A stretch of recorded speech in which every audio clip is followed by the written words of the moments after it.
അപ്പോൾ കാൽപ്പോ എന്നുള്ള പേര് വന്നതെന്ന് പറഞ്ഞാൽ ഞങ്ങളുടെ നാട്ടിൽ എൻ്റെ കാല് പൊട്ടിപ്പഴുത്തു. അപ്പോൾ അതിനാണ് നിങ്ങൾ അത്രയും പോയറ്റിക്കായിട്ട് പറയുമ്പോഴേ അപ്പൊ അവനെ വിളിക്കുന്നുണ്ട് കാൽപ്പോ.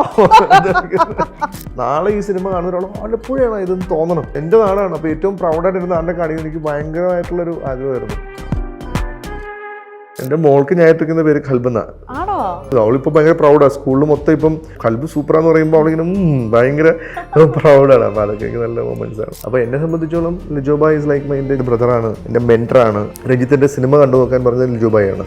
ആ സമയത്ത് എനിക്ക് അങ്ങനെ ഒരു ഫിസിക്കുള്ള ഇല്ലെങ്കിൽ ആ ഒരു ലുക്കുള്ള ഒരാളെ വേണമായിരുന്നു. ഒരിക്കലും കൽബ് പറയുന്ന ഒരു ക്ലാസ് പൊളിറ്റിക്സ് അല്ല, രണ്ട് ക്ലാസ്സിൽ ജീവിക്കുന്ന ഒരു ഇഷ്യമാണ്. ഒരാൾ എനിക്ക് മെസ്സേജ് അയച്ചിരിക്കുകയാണ്, സജിദ് നിങ്ങൾക്ക് തെറ്റി, പ്രണയത്തിന് 7 തലങ്ങളില്ല, പ്രണയത്തിന് 2 തലങ്ങളേ ഉള്ളൂ, അത് പ്രണയവും കാമവുമാണെന്ന് പറഞ്ഞു. അപ്പം ഞാൻ പറഞ്ഞു ബ്രോ അത് ബ്രോഡ് ഇന്റർപ്രിട്ടേഷനാണ്, നിങ്ങളുടെ ജീവിത സാഹചര്യങ്ങൾ നിങ്ങൾ ഉണ്ടാക്കിയെടുത്തൊരു തോട്ടാണ്, മനസ്സിലായില്ലേ? ഈ സിനിമ ഇന്നും ഈ സിനിമയെ കുറ്റം പറയുന്ന ആൾക്കാരുണ്ട്. ഇത് ഒരു ആർട്ട് ഫോമിനും 100% ആൾക്കാരെ സാറ്റിസ്ഫൈ ചെയ്യാൻ പറ്റില്ല. എനിക്ക് ആദ്യം ഞാൻ നേഹയുടെ പാട്ടായിരുന്നു. എനിക്ക് നേഹയുടെ വോയിസ് ഭയങ്കരമായിട്ട് ഇഷ്ടപ്പെട്ടു. കാരണം ഭയങ്കര രസമുള്ള പതിഞ്ഞ ഹസ്കിയാണ്. അപ്പം പല ആളുകളും കമന്റിൽ പറയുന്നുണ്ട് നായികയുടെ സൗണ്ട് പോരാ. പക്ഷെ ബ്രോ എനിക്ക് ഏറ്റവും ഇഷ്ടപ്പെട്ടത് നായികയുടെ സൗണ്ടാണ്. കൽബ് ചെയ്യാനുള്ള ഞാൻ ആലോചിച്ചു ഒന്നാമത് കാര്യം എന്ന് പറഞ്ഞാൽ ഈ സിനിമ ഹിറ്റായാൽ അത് എൻ്റെ വിജയമായിട്ട് കാണുകയും പരാജയമായാൽ ഈ പരിപാടി നിർത്തണം, ഡയറക്ഷൻ ചെയ്യണ്ട. കഴിഞ്ഞ വർഷത്തെ ഏറ്റവും വലിയ ഫ്ലോപ്പ് എന്ന് പറഞ്ഞാൽ കൽബിനെ പറയാം. ഇതിനകത്ത് 10-18ഓളം സോങ്ങുകളുണ്ട് ഈ സിനിമയിൽ. ഇവിടുത്തെ പ്രമുഖ റിവ്യൂർ മൂത്രപ്പാട്ടെന്ന് പറഞ്ഞ് കളിയാക്കിയത്. എനിക്കറിയാവുന്ന വളരെ ഫേമസ് ആയ ഡയറക്ടറിൻ്റെ മോളൊക്കെ സ്കൂളിൽ പോകാൻ വിഷമിക്കുക, കാരണം ഇവർ വിളിക്കുന്ന വട്ടപ്പേരുകൾ കാരണം. മനസ്സിലായി? ഇതുണ്ടാക്കുന്ന ഒരു മെൻ്റൽ ട്രോമ. ഞാൻ പറഞ്ഞില്ല ഈ ഫാൻസി ഡ്രസ്സും കളിച്ച് വിവരക്കേടുകളൊക്കെ പറയുന്നത് ഭയങ്കര മോശമാണ്. ഒരു ഹോട്ടലിൽ നമ്മൾ പോയി ഫുഡ് കഴിച്ചിട്ട് പുറത്തിറങ്ങിയിട്ട് നമ്മൾ ആ ബിരിയാണി കൊള്ളില്ല എന്ന് പറഞ്ഞാൽ അയാളെ 3 ചീത്തയും വിളിച്ചു കഴിഞ്ഞാൽ നമുക്ക് 1000 രൂപ കിട്ടുമെങ്കിൽ ഒരു 10 പേര് 10 സ്ഥലത്ത് നിന്ന് പന്ന ഫുഡ് ഇല്ലെങ്കിൽ വൃത്തികെട്ട ഫുഡ് പറഞ്ഞുകൊണ്ടിരിക്കും. ഞങ്ങൾ തമിഴ് സിനിമ കഴിഞ്ഞിട്ട് മതി മലയാള സിനിമ എന്നവർ പറയുന്നത്. സോ അതുപോലത്തെ നട്ടലുള്ള തീരുമാനങ്ങൾ ഡിസിഷൻ സൈഡിൽ നിന്നൊക്കെ വന്നാൽ മാത്രമേ ഈ ഇൻഡസ്ട്രി വളരത്തുള്ളൂ. ഇന്ന് നിങ്ങൾ എല്ലാവരും കാത്തിരിക്കുന്ന ഒരു ഗസ്റ്റിനെയാണ് ഞാൻ എൻ്റെ ഒപ്പം കൂട്ടിക്കൊണ്ടുവന്നിരിക്കുന്നത്. സാജിദ് യഹിയ. സാജിക്ക, ഹലോ, വെൽക്കം. Thank you. ഒന്നും കൂടി ഒരു കൺഗ്രാറ്റുലേഷൻ ഞാൻ പറയണം. ആക്ച്വലി സൈനയിൽ നമ്മൾ ഇതിനു മുമ്പ് ഒരു ഇന്റർവ്യൂവിന് ഇരുന്നു, പല്ലുട്ടീന്റെ സക്സസ് ടൈമിൽ. ഇപ്പം കൽബ് OTT-ൽ ഇറങ്ങിയിട്ട് one of the most search romantic movies ആയിരിക്കാണ് ആമസോൺ പ്രൈമില്. അപ്പം അതിനും ഒരു കൺഗ്രാറ്റുലേഷൻ. 2011 സിനിമയിൽ വന്ന ആളാണ്. 2008 ഓക്കെ, 2008 വിക്കിപീഡിയ കിടക്കുന്ന 11 അവരോടത് പറഞ്ഞ് മാറ്റണം. അപ്പൊ ആ ഒരു സമയത്ത് വന്നിട്ട് ഈ ഒരു ഇപ്പോഴാണ് നമ്മുടെ 3 സ്റ്റേറ്റ് അവാർഡ്സ് ഫോർ പല്ലൂട്ടി, അത് ഭയങ്കര ഗംഭീര റെസ്പോൺസ്. കൽബ് OTT-ൽ വന്നിട്ട് വീണ്ടും കുറെ good response how is cinema treating U after A long time, ഈ ഒരു പീരിയഡിനെ പറ്റി? അല്ല, സിനിമ ഞാൻ അത്രത്തോളം ഇഷ്ടപ്പെട്ടിട്ടുണ്ട്. സിനിമ അത്രത്തോളം ആഗ്രഹിച്ചും അത്രത്തോളം അതിനുവേണ്ടി ഒരുപാട് കാര്യങ്ങൾ സാക്രിഫൈസ് ചെയ്ത് നിന്നിട്ടുള്ളതാണ് ഞാൻ. അപ്പം അതെനിക്ക് ഉറപ്പായിരുന്നു എന്തെങ്കിലും ഒരു ദിവസം എനിക്ക് സന്തോഷത്തോടെ പ്രൗഡായിട്ട് എന്നെ വിശ്വസിച്ച് അന്ന് കൂടുന്ന ഒരുപാട് ആളുകളുടെ മുമ്പിൽ പ്രൗഡായിട്ടിരിക്കാൻ പറ്റുമെന്ന്. അങ്ങനത്തെ ഒരു മൊമെൻ്റാണ് ഇപ്പം. ഇനിയും ഇതിൽ നല്ല മൊമെന്റ്സുകൾ സിനിമ എനിക്ക് സമ്മാനിക്കുന്നത് എനിക്ക് ഉറപ്പാണ്. കാര്യം അത്രത്തോളം നമ്മൾ ഫോക്കസ്ഡ് ആയിട്ടുള്ള ഈ സിനിമയെ സത്യസന്ധമായിട്ട് അപ്രോച്ച് ചെയ്യുന്നുണ്ട്. Fingers crossed. ഇനിയും ഒരുപാട് മൊമെന്റ്സ് അങ്ങനെ ഉണ്ടാകട്ടെ. അപ്പം ഞാൻ നേരത്തെ പറഞ്ഞു നിങ്ങൾ എല്ലാവരും ഇപ്പൊ മോസ്റ്റ് വാണ്ടഡ് ആയിട്ടുള്ള ഒരാളെയാണ് ഞാൻ എൻ്റെ ഗസ്റ്റ് ആയിട്ട് കൊണ്ടുവന്നിട്ടുള്ളത്. ബിക്കോസ് ഒരുപാട് പേർക്ക് ഒരു അപ്രിസിയേഷൻ പറയണം എന്നുണ്ട് സിനിമ കണ്ടതിന് ശേഷം. അതിൽ നിന്നും ഞാൻ ഒരാളുടെ ഒരു സിനിമ കണ്ടിട്ട് എഴുതിയിരിക്കുന്ന ഒരു റിവ്യൂ ഞാൻ സ്ക്രീൻഷോട്ട് എടുത്ത് ഞാൻ വെച്ചിട്ടുണ്ട്. ജസ്റ്റ് എ മൊമെന്റ്, ഞാൻ അതൊന്ന് എടുത്തോട്ടെ and I will read it for you. നമ്മുടെ one of the great director ആയിട്ടുള്ള ലിജോ ജോസ് പല്ലിശ്ശേരി എഴുതിയിരിക്കുന്നതാണ് ഇത്. ചോരയുടെ ചുവപ്പല്ല റോസാപ്പൂവിന്റെ ചുവപ്പ്, പ്രേമത്തിന്റെ ചുവപ്പ്, സാജിദ് യഹിയുടെ സ്വന്തം കൽബ്. അദ്ദേഹമൊക്കെ ഇങ്ങനെ എഴുതി ആ ഒരു പോസ്റ്റർ ഷെയർ ചെയ്തിരിക്കുകയാണ്. എന്താണ് തോന്നിയത്? ഭയങ്കര സന്തോഷം. ലിജോ പോലത്തെ ഒരാള് എന്ന് പറഞ്ഞാൽ അത് മാത്രമല്ല, കൽബ് മാത്രമല്ല, പല്ലൊട്ടി ഞങ്ങൾക്ക് പ്രസന്റ് ചെയ്ത് തരിക, അതിനുവേണ്ടി രാവിലെ എളുപ്പകാലത്തേക്ക് ലൈവ് വരിക. പുള്ളിയുടെ സിനിമയ്ക്ക് പോലും ലൈവ് വന്നിട്ടില്ല, ഒരു സിനിമയ്ക്ക് പോലും ഒരു വീഡിയോ ഞാൻ കണ്ടിട്ടില്ല. അങ്ങനെ അത് അത്രത്തോളം അദ്ദേഹം സിനിമയെ ഇഷ്ടപ്പെടുന്നതുകൊണ്ടാണ്, സിനിമയെ സപ്പോർട്ട് ചെയ്യുന്നതുകൊണ്ടാണ്. അപ്പോൾ എന്നെ സംബന്ധിച്ചോളം ലിജോബായ് ഇസ് ലൈക്ക് എൻ്റെ, ഞാൻ കുറേ ഇൻ്റർവ്യൂവിൽ പറഞ്ഞ എൻ്റെ ബ്രദറാണ്, എൻ്റെ മെൻറ്ററാണ്. നമ്മുടെ ലൈഫിൽ നമ്മുടെ എല്ലാ കാര്യങ്ങളും ആദ്യം ഡിസ്കസ് ചെയ്യുന്ന ഒരാളാണ്. അപ്പം കൽബും ഒരു പോയിന്റിൽ കൽബ് ഞാൻ ചെയ്യണോ വേണ്ടയോ, അല്ലെങ്കിൽ ഈ സിനിമ ഇനി ചെയ്യേണ്ട എന്നൊരു അവസ്ഥയിൽ നിൽക്കുന്നൊരു സമയത്തും ലിജോബായ് എടുത്ത് പോലെ നീ ചെയ്യേണ്ടത് കൽബാണ്. കാര്യം നിൻ്റെ റൂട്ട് അതിനകത്തുണ്ട്, നിൻ്റെ നാട്, ഇല്ല നിനക്ക് ഏറ്റവും അറിയപ്പെടുന്ന മുഖങ്ങളാണ് നീ സിനിമയിൽ ചെയ്യാൻ പോകുന്നത്. അപ്പം ഞാൻ അങ്കമാലിയോട് ചെയ്ത പോലെ നിനക്ക് നിൻ്റെ ഒരു പ്രണയത്തിൻ്റെ ഒരു സംഭവം കാണിക്കാനുള്ള സംഭവം അതിനകത്തുണ്ട്, നീ അത് തന്നെ ചെയ്യ് എന്ന് പറഞ്ഞു. അങ്ങനെ ഈ രഞ്ജിത്തിനെ നീ ഒന്ന് കണ്ടു നോക്കെന്ന് പറയുന്നതും രഞ്ജിത്തിന്റെ സിനിമ കണ്ടു നോക്കാൻ പറഞ്ഞത് ലിജോ ഭായിയാണ്. ആ സമയത്ത് എനിക്ക് അങ്ങനെ ഒരു ഫിസിക്കുള്ള ഇല്ലെങ്കിൽ ഒരു ടൂറിസം ഇല്ലെങ്കിൽ ആ ഒരു ലുക്കുള്ള ഒരാളെ വേണമായിരുന്നു. അപ്പോൾ ലിജോ പറഞ്ഞാൽ നീ ഇന്ന് ഈ മൈക്ക് എന്ന സിനിമ കണ്ടോ, ഞാൻ എൻ്റെ പ്രിവ്യൂ ഷോ കണ്ടതാണ്, ഒരു പൊട്ടൻഷ്യലുള്ള പയ്യനായിട്ട് തോന്നിയിട്ടുണ്ട്, നല്ല ഫൈറ്റും ഒക്കെ ഭയങ്കര രസമുണ്ട്, ഇത് കാണാൻ പറഞ്ഞു. അങ്ങനെയാണ് ഞാൻ കാണുന്നതും. അങ്ങനെയാണ് വിജയ് ഭായിനെ ഞാൻ വിളിക്കുന്നത്. വിജയ് ഭായ് ഇവരെ പരിചയമുണ്ടെന്ന് എനിക്കറിയാം. ഞാൻ ഭായിക്ക് ഇവരോട് കഥ പറയണമെന്നുണ്ട് ഈ രഞ്ജിത്തിനോട്. അപ്പോൾ എനിക്ക് ഇവരെ വേറെ കോൺടാക്ട്സ് ഒന്നും എൻ്റെ ഇല്ല. അപ്പോൾ അങ്ങനെയാണ് വിജയ് ഭായ് വഴി നെക്സ്റ്റ് ഡേ അല്ല അന്ന് ഞാൻ പറഞ്ഞതിൻ്റെ വൈകുന്നേരം തന്നെ കഥ പറയാൻ പറ്റി. പിന്നെ കഥ പറഞ്ഞു. അപ്പോൾ അവരതപ്പോൾ തന്നെ ഇമ്മീഡിയറ്റ് ചെയ്യാൻ പറ്റുമെന്ന് ചോദിക്കുന്നു. പിന്നെ അങ്ങോട്ട് എല്ലാ 6-7 വർഷമായിട്ട് ബ്ലോക്ക് ചെയ്ത പ്രൊജക്റ്റ് പിന്നെ അങ്ങോട്ട് പടപടപടാന്ന് ഇങ്ങനെ ഓപ്പൺ ആവുമായിരുന്നു. അതെ. അപ്പം ഞാൻ വിശ്വസിക്കുന്നത് ആ സിനിമയിൽ കാൽപ്പോയും തുമ്പിയാണ്ടത് കാൽപ്പോയി രഞ്ജിത്തും ഇല്ലെങ്കിൽ നേഹയായിരുന്നു. അതായിരുന്നു വിധി. അതിനുവേണ്ടി ആ റൈറ്റ് ആ ഫേസസിന് വേണ്ടിയായിരിക്കാം ദൈവം എന്നെ ഇത്രയും വെയിറ്റ് ചെയ്യിപ്പിച്ചെന്ന് ഞാൻ വിശ്വസിക്കുന്നു. ഓ ബ്യൂട്ടിഫുൾ. ഞാൻ ആക്ച്വലി ഇനി ഇക്കയോട് ചോദിക്കാൻ പോകുന്ന കുറേ കാര്യങ്ങൾക്കുള്ള ഉത്തരം അതിൻ്റെ ഒരു സ്റ്റാർട്ടിങ് ഇതിന് ഇക്ക പറഞ്ഞ കാര്യങ്ങളിൽ തന്നെ ഉണ്ട്. ലിജോ സാർ പറഞ്ഞ പോലെ ഇക്കൻ്റെ ഒരു സീഡ് കിടക്കുന്ന ഒരു ഭൂമിയാണ്, അല്ലെങ്കിൽ ആ ഒരു തീം ആണ് ലവ് അല്ലെങ്കിൽ ആലപ്പുഴ എന്നൊക്കെ നമുക്ക് വേണമെങ്കിൽ പറയാം. അപ്പം എങ്ങനെയാണ് സാജിക്ക എക്സ്പീരിയൻസ് ചെയ്തിട്ടുള്ള കുറേ കാര്യങ്ങളാണോ നമുക്ക് ഖൽബിൽ കാണാൻ പറ്റിയത്, അതോ ഇക്കയ്ക്ക് എക്സ്പീരിയൻസ് ചെയ്യാൻ പറ്റാത്ത കുറേ കാര്യങ്ങളാണോ നമ്മൾ കണ്ടത്? അല്ല, ഇപ്പം ഞാൻ നേരത്തെ പറഞ്ഞല്ലോ, ഞാൻ എൻ്റെ ലൈഫിൽ കണ്ട ഒരുപാട് മുഖങ്ങൾ ഖൽബിലുണ്ട്, മനസ്സിലായല്ലേ. ഇപ്പം ഞാൻ ഇതും കുറേ ഇൻ്റർവ്യൂവിൽ ഞാൻ ഇപ്പോൾ കരുത്തായിട്ടുള്ളത് പറഞ്ഞു. എന്നാൽ കൂടെ ഇപ്പം എൻ്റെ ഫാദർ എന്ന് പറയുന്നത് ആലപ്പുഴയിലെ ഭയങ്കര വലിയൊരു പൊളിറ്റിക്കൽ ബാക്ക്ഗ്രൗണ്ട് ഒരു മനുഷ്യനാണ്.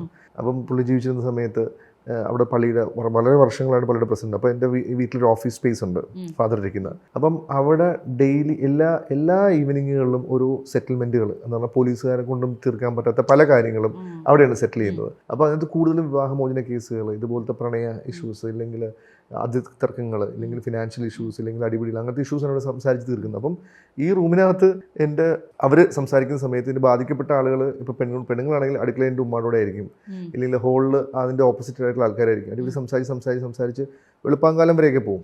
അവിടെ ഞാൻ ഏറ്റവും കൂടുതൽ കണ്ടിരിക്കുന്നത് സൗദിയെ പോലത്തെ മുഖങ്ങളാണ്, തുമ്പിയുടെ ഉമ്മയെ പോലത്തെ. അതായത് അവർക്ക് ഒരു കാര്യം തുറന്നു പറയാൻ പറ്റും, ഒന്ന് കരയാൻ പോലും പറ്റാത്ത കുറേ ഫേസുകൾ ഞാൻ കണ്ടിട്ടുണ്ട്, മനസ്സിലായി. അതുപോലെ ഇപ്പം ഈ ഞാൻ താമസിക്കുന്ന ഒരു കോസ്റ്റൽ ഏരിയയാണ്. ഇതിപ്പം നിങ്ങളിപ്പം ഡോൾഫിൻ ബീച്ച് എന്നൊക്കെ പറയുന്ന പോലെ. അപ്പം വലിയകുളം എന്നൊരു സ്ഥലവും പിന്നെ വട്ടപ്പള്ളി, കുന്നുംപുറം, അപ്പം എല്ലാ സ്ഥലങ്ങളിലും ഇപ്പം എറണാകുളത്താണെങ്കിൽ തമ്മനം, കോഴിക്കോടാണെങ്കിൽ പാകിസ്ഥാൻ കോളനി, ഇല്ലെങ്കിൽ ട്രിവാൻഡ്രത്താണെങ്കിൽ ചെങ്കച്ചൂള.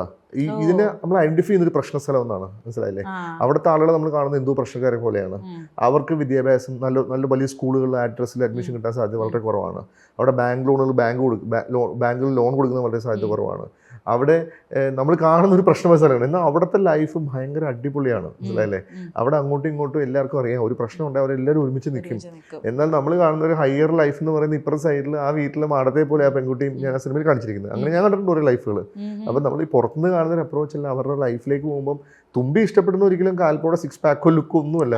തുമ്പി ഇഷ്ടപ്പെടുന്ന അവരുടെ ലൈഫാണ്, കാൽപ്പോടെ ലൈഫാണ്, അയാളുടെ ഡാഡായിട്ടുള്ള ബന്ധമാണ്. തുമ്പി പ്രണയം പോലും പറയുന്നത് നിന്റെ ഡാഡ സൂപ്പറാന്നാണ്, ഇല്ലെങ്കിൽ മരിക്കുന്നതിന് മുമ്പ് ചോദിക്കുന്നത് നിന്റെ ഡാഡ ഓക്കെ അല്ലേ, ഡാഡിയോട് പറയാനോടാന്നാണ് പറയുന്നത്, മനസ്സിലായില്ല. അപ്പോൾ അത്രത്തോളം അങ്ങനൊരു ലൈഫിൽ നിന്ന് ഒരാളായതുകൊണ്ട് തന്നെ അവരെ നമ്മൾ ഏറ്റവും കൂടുതൽ അഡ്രസ്സ് ചെയ്യണമെന്ന് എനിക്ക് തോന്നുന്നു. ഒരിക്കലും ഖൽബ് പറയുന്ന ഒരു കാസ്റ്റ് പൊളിറ്റിക്സ് അല്ല, രണ്ട് ക്ലാസ്സിൽ ജീവിക്കുന്ന ഒരു ഇഷ്യൂ ആണ്. കാസ്റ്റ് അതൊരു ഇഷ്യൂ ആയിട്ടേ വരുന്നില്ല, മനസ്സിലായില്ലേ. എല്ലാ സിനിമകളിലും കൂടുതൽ ഫോക്കസ് ചെയ്യുന്ന അതാണ്. പക്ഷെ അതല്ല അവിടുത്തെ ഇഷ്യൂ. അവർ മുസ്ലിം ആയതുകൊണ്ട് ക്രിസ്ത്യാനി വിശ്വാസം എവിടെയും പറയുന്നില്ല. ആ സിനിമയിൽ അയാളെ സംബന്ധിച്ചോളം അയാൾക്ക് ഏറ്റവും പ്രശ്നബാധിതരായ ഒരു ഏരിയയാണ് ഈ ഏരിയ എന്ന് പറഞ്ഞാൽ മൊത്തം കഞ്ചാവും കള്ളവും ഇന്ന് നമ്മൾ അപ്രോച്ച് ചെയ്യുന്ന അതിലും ഭയങ്കര എത്രയോ മോശപ്പെട്ട കാര്യങ്ങൾ ഇപ്പുറത്തെ സൈഡിൽ നടക്കുന്നത്. എന്നാൽ ഇതിനെ ഭയങ്കരമായിട്ട് ഹൈലൈറ്റ് ചെയ്യുകയും അവരെ പ്രശ്നക്കാരാക്കുകയും ചെയ്യുന്ന ആ ഒരു ആൾക്കാരെ ഐഡന്റിഫൈ ചെയ്യണമെന്ന് തോന്നി. ഖൽബിൻ്റെ ഏറ്റവും വലിയ വിജയമായിട്ട് ഏറ്റവും കൂടുതൽ ആൾക്കാർ കണക്ട് ആയെന്ന് പറയാൻ കാര്യം എന്ന് പറഞ്ഞാൽ ഇപ്പോൾ ഉള്ള എത്ര സിനിമയിലാണ് നമ്മൾ അച്ഛനും അമ്മയും കാണിക്കുന്നത്, അമ്മുമ്മയെ കാണിക്കുന്നത്, അപ്പുറത്തെ വീട്ടിലെ ഇത്തായെ കാണിക്കുന്നത്, എല്ലാം ഇപ്പം ഇൻസ്റ്റാ ഫ്രണ്ട്ലി ഫാമിലിയാണ് സിനിമയിൽ വരുന്നത്.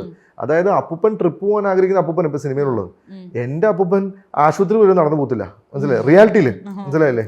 അപ്പം ഖൽബിൽ ഞാൻ കാണിച്ചിരിക്കുന്ന സൗദ ആണെങ്കിലും സൈഫുദ്ദീൻ ആണെങ്കിലും ഇല്ലെങ്കിൽ ട്രീസാമയാണെങ്കിലും ഇല്ലെങ്കിൽ അസുറാത്തെ ആണെങ്കിലും എല്ലാവരും ഞാൻ കണ്ടിട്ടുള്ള ആൾക്കാരാണ്. അപ്പം അതിപ്പം നിങ്ങൾ ആലപ്പുഴ വന്നാൽ മനസ്സിലാവും. സാധാരണ ആലപ്പുഴ എന്ന് പറയുമ്പോൾ കാണിക്കുന്ന മൊത്തം കുട്ടനാടും ഇല്ലെങ്കിൽ ഹൗസ് ബോട്ട്സുകളുമാണ്.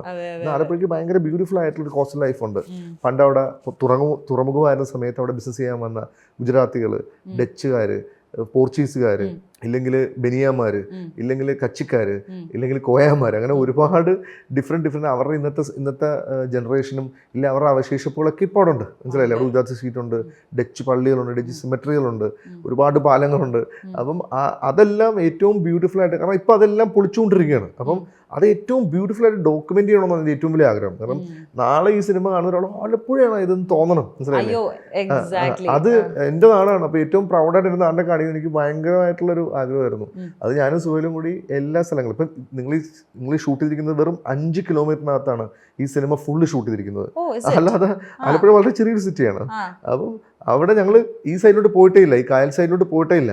ഈ കോസ്റ്റ്ലൈറ്റാണ് ഈ പടം മൊത്തം ഷൂട്ട് ചെയ്തത്. അവിടെ കാണുന്ന വീടുകളും എല്ലാം അവിടെ തന്നെ ഷൂട്ട് ചെയ്തതാണ് ചെയ്തിരിക്കുന്നത്. അതിന്റെ ഒരു വിഷ്വൽ ബ്യൂട്ടി. എന്റെ ഫേവറേറ്റ് സീൻ ഏതാണെന്നറിയോ? അവര് ആ മഴയത്ത് പ്രപ്പോസ് ചെയ്യുമ്പോൾ ലൈക്ക് ഇങ്ങനെ ഒരു വൈറ്റ് ഫ്രെയിം വെച്ചിട്ട് പുറകിൽ you can see something very beautiful. അപ്പൊ ഇനി ഖൽബിന്റെ ആ ഒരു വിഷ്വൽ മാജിക്കിനെ പറ്റിയിട്ടാണ് എനിക്ക് ചോദിക്കാനുള്ളത്. എല്ലാ ഫ്രെയിംസും എങ്ങനെയാണ് ഈ 7 വർഷം ഉള്ളത് കൊണ്ട് it was there in your mind? അങ്ങനെ ആയിരുന്നു? അല്ല, എൻ്റെ ഒന്നാമത്തെ കാരണം എൻ്റെ നാടായതാണ്. എനിക്ക് എൻ്റെ നാടാണത്. മനസ്സിലായില്ലേ? അപ്പോൾ എനിക്ക് അവിടെ ഞാൻ പണ്ട് കളിച്ച് നടന്ന, ഞാൻ പണ്ട് എൻ്റെ എല്ലാ ഏജിലും, ഇപ്പം എൻ്റെ കൗമാരത്തിലും എൻ്റെ ബാല്യത്തിലും ഒക്കെ ഞാൻ ആദ്യം സൈക്കിൾ ഓടി കിടന്ന, പിന്നെ ഞാൻ ബൈക്ക് ഓടിച്ച് കിടന്ന, പിന്നെ ഞാൻ കാർ ഓടിച്ച് കിടന്ന സ്ഥലങ്ങൾ അവിടെ എല്ലാം. മനസ്സിലായില്ലേ? അപ്പം അവിടുത്തെ എല്ലാ എനിക്കും എൻ്റെ മനസ്സിൽ അതുണ്ട്. മനസ്സിലായി? പിന്നെ എനിക്ക് ഷാരോൺ ശ്രീനിവാസിനെ പോലത്തെ ഒരു മിടുക്കനായ ഒരു ക്യാമറാമാൻ എൻ്റെ കൂടെ ഞാൻ എന്ത് പറഞ്ഞാലും അതിൻ്റെ 10 ഇരട്ടി തരുന്ന, ഇപ്പം പല്ലൂട്ടി ചെയ്ത, ഇല്ലെങ്കിൽ ഇപ്പം ഇറങ്ങാൻ പോകുന്ന ED എക്സ്ട്രാ ഡീസ് എന്ന സിനിമ ചെയ്ത ക്യാമറാമാനാണ്. പുതിയ ഒരു ചെറിയ ആളാണെങ്കിൽ അയാളുടെ തോട്ടും അയാളുടെ എനർജിയൊക്കെ ഭയങ്കരമാണ്. എന്ന് പറഞ്ഞാൽ ഒരു ഷോട്ട് കഴിഞ്ഞാൽ അടുത്ത ഷോട്ടിന് എത്രയും പെട്ടെന്ന് ലൈറ്റപ്പ് ചെയ്യാൻ, എത്രയും പെട്ടെന്ന് ക്യാമറ സെറ്റപ്പ് ചെയ്യാനൊക്കെ ഒരു, പിന്നെ ഏത് ഇഷ്യൂസിലും നമ്മുടെ കൂടെ നിന്ന് ഷൂട്ട് ചെയ്യാനും, ഇപ്പോൾ ഒരു മഴ പെയ്താൽ, ഇപ്പോൾ ലൈറ്റ് ഡിമ്മായാലും എങ്ങനെ നമുക്ക് ലൈറ്റപ്പ് ചെയ്ത് അവിടെ ചെയ്യാൻ പറ്റും എന്നുള്ള ഒരു സ്കെയിലൊക്കെ നമ്മളെ ഹെൽപ്പ് ചെയ്തിട്ടുള്ള ആളാണ്. പിന്നെ ഇതിൻ്റെ ആർട്ട്, പിന്നെ അനീഷ് നാടോടിയാണ് ഇതിൻ്റെ ആർട്ട് ഡിസൈൻ ചെയ്തിരിക്കുന്നത്. അസീസ് എന്ന് പറഞ്ഞ ആളാണിത് ആർട്ട് ചെയ്തിരിക്കുന്നത്. അപ്പം അനീഷ് നാടോടിയൊക്കെ അടിപൊളി ആർട്ട് ഡയറക്ടറാണ്. ഇപ്പം നമ്മളൊരു കാര്യം പറഞ്ഞു കഴിഞ്ഞാൽ അതിനപ്പം തന്നെ അതിൻ്റെ എല്ലാ ഡിസൈൻ സ്ട്രക്ചറും അതിൻ്റെ കളർ പാലറ്റ്സുകളും അതെല്ലാം നമ്മൾ ആദ്യം കാണുകയും, നിങ്ങൾ ഈ പറഞ്ഞ ആ ലൊക്കേഷനൊക്കെ ഞങ്ങൾ ഉണ്ടാക്കിയെടുത്തതാണ്. അതൊരു പൊഴിയാണ്, അതായത് ഈ വേലിയേറ്റ സമയത്ത് വെള്ളം കയറി പോകാനുള്ള പൊഴിയാണ്. അപ്പോൾ ആ പൊഴിയുടെ അവിടെ എനിക്ക് അതിനെ കവർ ചെയ്തുകൊണ്ട് ഒരു സ്പേസും അവിടെ ചിലപ്പോൾ ഒരു പഴയ ഒരു ചെറിയ പൊളിഞ്ഞു പോയൊരു ബിൽഡിംഗ് പോലെ ഒരു പഴയൊരു ഹിപ്പി വണ്ടിയും പ്ലേസ് ഇരിക്കുന്ന ഒരു സ്പേസാണ് ഉദ്ദേശിച്ചത്. ആ സമയത്ത് ഞങ്ങൾ ഷൂട്ട് ചെയ്യാൻ പ്ലാൻ ചെയ്ത സമയത്ത് ഈ പൊഴിയും ബീച്ചുമായിട്ട് കണക്റ്റഡ് ആയിരുന്നു. അപ്പോൾ ഇതിൻ്റെ അടിയിൽ കൂടി വെള്ളം ഒഴുകി അങ്ങോട്ട് പോകുമായിരുന്നു. പക്ഷേ ഞങ്ങൾ ഷൂട്ടിംഗ് സമയമായപ്പോഴത്തേക്ക് ഭയങ്കര ചൂട് സമയമായിരുന്നു. അപ്പോൾ വെള്ളത്തിൻ്റെ ഫ്ലോ ഇല്ലാണ്ടായി. എന്നാലും അതുകൊണ്ട് തന്നെ കുറച്ചുകൂടി ബ്യൂട്ടി ആയിട്ട് നമുക്ക് ഷൂട്ട് ചെയ്യാൻ പറ്റിയാണ്. എന്നാലും ഭയങ്കര ഹാപ്പി സ്പേസസ് ആണ്. ഇപ്പം സൗദയെ പോലുള്ളവരെയും അങ്ങനെ ഒരുപാട് പേരെ കണ്ടിട്ടുണ്ട് എന്ന് പറഞ്ഞാൽ, തുമ്പിയെ പോലെ ആരെങ്കിലും കണ്ടിട്ടുണ്ടോ? എൻ്റെ ലൈഫിൽ ഇതൊരു പ്രണയമൊന്നും ഉണ്ടായിട്ടൊന്നുമില്ല, ഉറപ്പായിട്ടും. അപ്പോൾ അതുകൊണ്ട് തന്നെ എനിക്ക് ഒരുപാട് ആൾക്കാർ ഇഷ്ടമുണ്ടായിരുന്നു. അപ്പം എൻ്റെ ലൈഫിലെ എല്ലാ പ്രണയ സ്വപ്നങ്ങളും അല്ലെങ്കിൽ ഒരുപാട് പ്രണയ സംഭവങ്ങളൊക്കെ ഈ സിനിമയിൽ അപ്ലൈ ചെയ്തിട്ടുള്ളേ ഉള്ളൂ. തുമ്പി എന്ന് പറയുന്നത് ഞാൻ ദിവസം ഒരാൾ എനിക്ക് മെസ്സേജ് അയച്ചിരിക്കുകയാണ്, സജിദ് നിങ്ങൾക്ക് തെറ്റി, എന്തുവാ പ്രണയത്തിന് 7 തലങ്ങളില്ല, പ്രണയത്തിന് 2 തലങ്ങളേ ഉള്ളൂ, അത് പ്രണയവും കാമവുമാണെന്ന് പറഞ്ഞു. അപ്പം ഞാൻ പറഞ്ഞു, ബ്രോ അത് ബ്രോഡ് ഇന്റർപ്രിട്ടേഷനാണ്, നിങ്ങളുടെ ജീവിത സാഹചര്യങ്ങൾ നിങ്ങൾ ഉണ്ടാക്കിയെടുത്തൊരു തോട്ടാണ്. മനസ്സിലായില്ലേ? എൻ്റെ തോട്ടതല്ല. മനസ്സിലായില്ലേ? അങ്ങനെ തൊട്ടുള്ള ഒരുപാട് ആൾക്കാരുണ്ടാവും. മനസ്സിലായില്ലേ? അവർക്ക് ചിലപ്പോൾ ഈ സിനിമ ഇഷ്ടപ്പെടുന്ന വരില്ലേ. ഇപ്പോൾ ഈ സിനിമയെ കുറ്റം പറയുന്ന ആൾക്കാരുണ്ട്. അവരുടെ തോട്ട് ചിലപ്പോൾ ഇതായിരിക്കത്തില്ല. പക്ഷെ ഞാൻ പറഞ്ഞില്ലേ ബ്രോ, ഇത് ഒരു ആർട്ട് ഫോമിനും 100% ആൾക്കാരെ സാറ്റിസ്ഫൈ ചെയ്യാൻ പറ്റില്ല. അതുകൊണ്ട് തന്നെ ഞാൻ ഈ സിനിമയെ കൺസീവ് ചെയ്തിരിക്കുന്നത് എൻ്റെ തോട്ടാണ്. ഞാൻ കണ്ട കാഴ്ചകളും ഞാൻ കണ്ട ക്യാരക്ടേഴ്സും ഞാൻ ഇഷ്ടപ്പെട്ട സംഭവങ്ങളും, ഒരു സിനിമ എങ്ങനെ ഇരിക്കണമെന്നും ഞാൻ കാണാൻ ആഗ്രഹിക്കുന്ന ഒരു സിനിമ ഞാൻ എൻ്റെ പ്രേക്ഷകർക്ക് കൊടുക്കാൻ പറ്റത്തുള്ളൂ. അപ്പോൾ അത് എനിക്ക് നിങ്ങളെപ്പോലത്തെ കുറച്ച് ആൾക്കാർക്ക് വേണ്ടി സിനിമ ചെയ്യാൻ പറ്റില്ല. മനസ്സിലായില്ലേ? അപ്പോൾ അത് അയാളുടെ പോയിന്റ് ഓഫ് വ്യൂ ആണ്. നമുക്ക് അയാളൊന്നും പറയാൻ പറ്റില്ല. ചിലപ്പോൾ അയാളുടെ ജീവിതത്തിൽ അങ്ങനെയൊക്കെ സംഭവിച്ചിരിക്കുന്നത്. മനസ്സിലായില്ലേ? സോ അതിനങ്ങനെ വിടുക. എന്തായാലും പ്രണയം എക്സ്പീരിയൻസ് ചെയ്തിട്ടില്ല, എനിക്ക് അങ്ങനെ ഒരു ലവ് ഉണ്ടായിട്ടില്ല പറഞ്ഞല്ലോ. അപ്പം ഞാനിങ്ങനെ ആലോചിക്കായിരുന്നു, അങ്ങനെയെങ്കിൽ എത്ര ബ്യൂട്ടിഫുൾ ആയിട്ടൊരു ലവ് സ്റ്റോറിയെ സൂഫി സെയിൻസ് പറയുന്ന പോലെ ആ ഒരു 7 സ്റ്റേജസ് ഓഫ് ലവിനെ ഇത്ര ബ്യൂട്ടിഫുള്ളി എങ്ങനെ പോർട്രേ ചെയ്യാൻ പറ്റി? ഞാൻ പറഞ്ഞല്ലോ, എൻ്റെ പ്രണയം ഉണ്ടായിരുന്നു. എനിക്ക് കുറെ ആൾക്കാരോട് പ്രണയം തോന്നിയിട്ടുണ്ട്. മനസ്സിലായില്ലേ? അതൊന്നും വർക്കൗട്ട് ആയിട്ടില്ലെന്നാണ് ഞാൻ പറഞ്ഞത്. മനസ്സിലായില്ലേ? അപ്പൊ എൻ്റെ ഉള്ളിൽ തിളച്ച് പൊട്ടിത്തെറിക്കുന്ന എല്ലാ സംഭവങ്ങളും എടുത്തിട്ട് ഇതിനകത്തിട്ട് നമ്മൾ ചെയ്തിട്ടുണ്ട്. അത് മാത്രമല്ല, ഇപ്പം എൻ്റെ കോ റൈറ്റർ സുഹൈൽ എൻ കോയ, ഇല്ലെങ്കിൽ മലയാളത്തിലെ ഇപ്പോഴത്തെ ഏറ്റവും ഫേമസ് ലിറിസിസ്റ്റ് എന്ന് പറയാം. അതായത് ഒരു ചേഞ്ച് ഓവർ ഉണ്ടോന്ന ലിറിക്സിസ്റ്റ് ആണ് സിനിമയുടെ. ഇപ്പം ലിറിക്കൽ ഇപ്പോൾ പുള്ളിയാണ് ലിറിക്സിസ്റ്റുകളെല്ലാം ഫോളോ ചെയ്യുന്നത്. ഇപ്പോൾ വന്നിട്ടുള്ള എല്ലാ പാട്ടുകളും നോക്കിയാൽ മനസ്സിലാവും. ഇപ്പം പ്രേമലു ആണെങ്കിലും ഇല്ലെങ്കിൽ ജാതിക്കാത്തോട്ടം ആണെങ്കിലും പല ബ്രില്യൻ്റ് ആയിട്ടുള്ള കമ്പോസിഷൻസ്, ഇല്ലെങ്കിൽ ജസ്റ്റിനും ആയിട്ടുള്ള പുള്ളിയുടെ കോംബോ ഒക്കെ അടിപൊളിയാണ്. ഞാൻ ഭയങ്കര അപ്പോൾ സുഹൈലിനും സുഹൈലിന്റെ ഫാദർ എൻ്റെ ഫാദറും ചൈൽഡ്ഹുഡ് ഫ്രണ്ട്സ് ആണ്. അപ്പം അവരുടെ ഞങ്ങൾ ചെറുപ്പം മുതലേ ഭയങ്കര കൂട്ടാണ്. അപ്പം സുഹൈൽ എന്ന് പറഞ്ഞാൽ നമ്മുടെ ചെറുപ്രായത്തിൽ തന്നെ അവിടുന്ന് ഒരു സ്കോളർഷിപ്പായിട്ട് UK പോവുകയും 10-25 വർഷം UK യിലും ഇല്ലെങ്കിൽ ലോകം മൊത്തം സഞ്ചരിച്ച് വർക്ക് ചെയ്യുകയും വലിയ വലിയ കമ്പനികൾ വലിയ വലിയ പൊസിഷൻ പോവുകയും അവിടുന്ന് ഒരു ബ്രേക്ക് എടുത്തിട്ട് ജാമ്യയിൽ പോയി ഡൽഹി ജാമ്യയിൽ പോയി ഉറുദു പഠിച്ച ശേഷം നേരെ കേരളത്തിൽ വന്നതാണ്. അപ്പം ഞാൻ പറഞ്ഞു സുഹൈൽ ഭായ് നിങ്ങൾ വന്നു ബാക്കി നമുക്ക് നോക്കാം. ഞങ്ങൾ സുഹൈൽ ആദ്യം എഴുതുന്ന സ്ക്രിപ്റ്റ് ലിറിക്സ് ആക്ച്വലി പടച്ചോന്നിനെ പടച്ചപ്പോഴാണ്. എന്നാൽ അത് ആദ്യം സുഹൈലിൻ്റെ ആയിട്ട് ഇവിടെ വന്നിട്ട് ആദ്യം എഴുതുന്ന ലിറിക്സ് എന്നാണ്. പക്ഷെ പിന്നെ അത് ലേറ്റായി. അപ്പോൾ പിന്നെ ഇറങ്ങിയപ്പം ഇത്രയും സമയമായി. അതിൻ്റെ സുഹൈൽ ഒരുപാട് സിനിമകൾ എഴുതി വലിയൊരു ഫേമസ് ആയി മാറി. അപ്പം സുഹൈലാണ് എനിക്ക് അങ്ങനത്തെ തോട്ട്. ഇപ്പം സുഹൈൽ ഭായ് ഈ പ്രണയത്തിന് 7 സ്റ്റേജസ് ഉണ്ട്. ഞാൻ പറഞ്ഞേ 7 സ്റ്റേജസാണ് എന്താണ്? അപ്പോൾ ഹബ്ബ്, ഉൻസ്, ഇഷ്ക്, അക്കീദത്ത്, ഇബാദത്ത്, ജുനൂൻ, മൗത്ത്, ഇതാണ് 7 സ്റ്റേജസ്.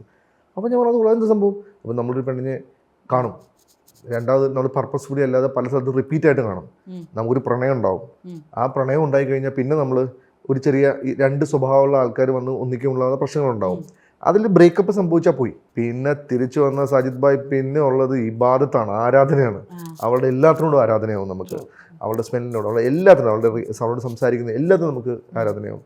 പിന്നെ ആരാധന ഹൃദയത്തിൽ നിന്ന് പോകണമെന്നുണ്ടെങ്കിൽ ഹൃദയം നിൽക്കണം. അതാണ് മൗത്ത് എന്ന് പറഞ്ഞത്. ഞാൻ ഒന്ന് കൊള്ളാലത്. അപ്പോൾ നമുക്കൊരു പ്രണയം, നമുക്കൊരു പാർട്ടായിട്ട് കാണിക്കാം.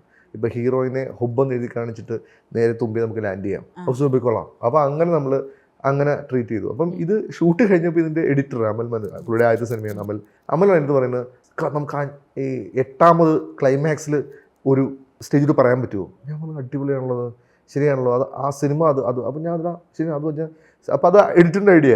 അവന് നമുക്ക് 8ാമത് അവിടെ ഒരു സാധനം വെച്ചാൽ അവിടെ അവനെ ഒറ്റയ്ക്ക് നിൽക്കുന്നത് ജീവിതം ഇല്ലെങ്കിൽ അതിജീവിതം, ഹയാത്ത് എന്ന് കൊടുക്കാമെന്ന് പറഞ്ഞു.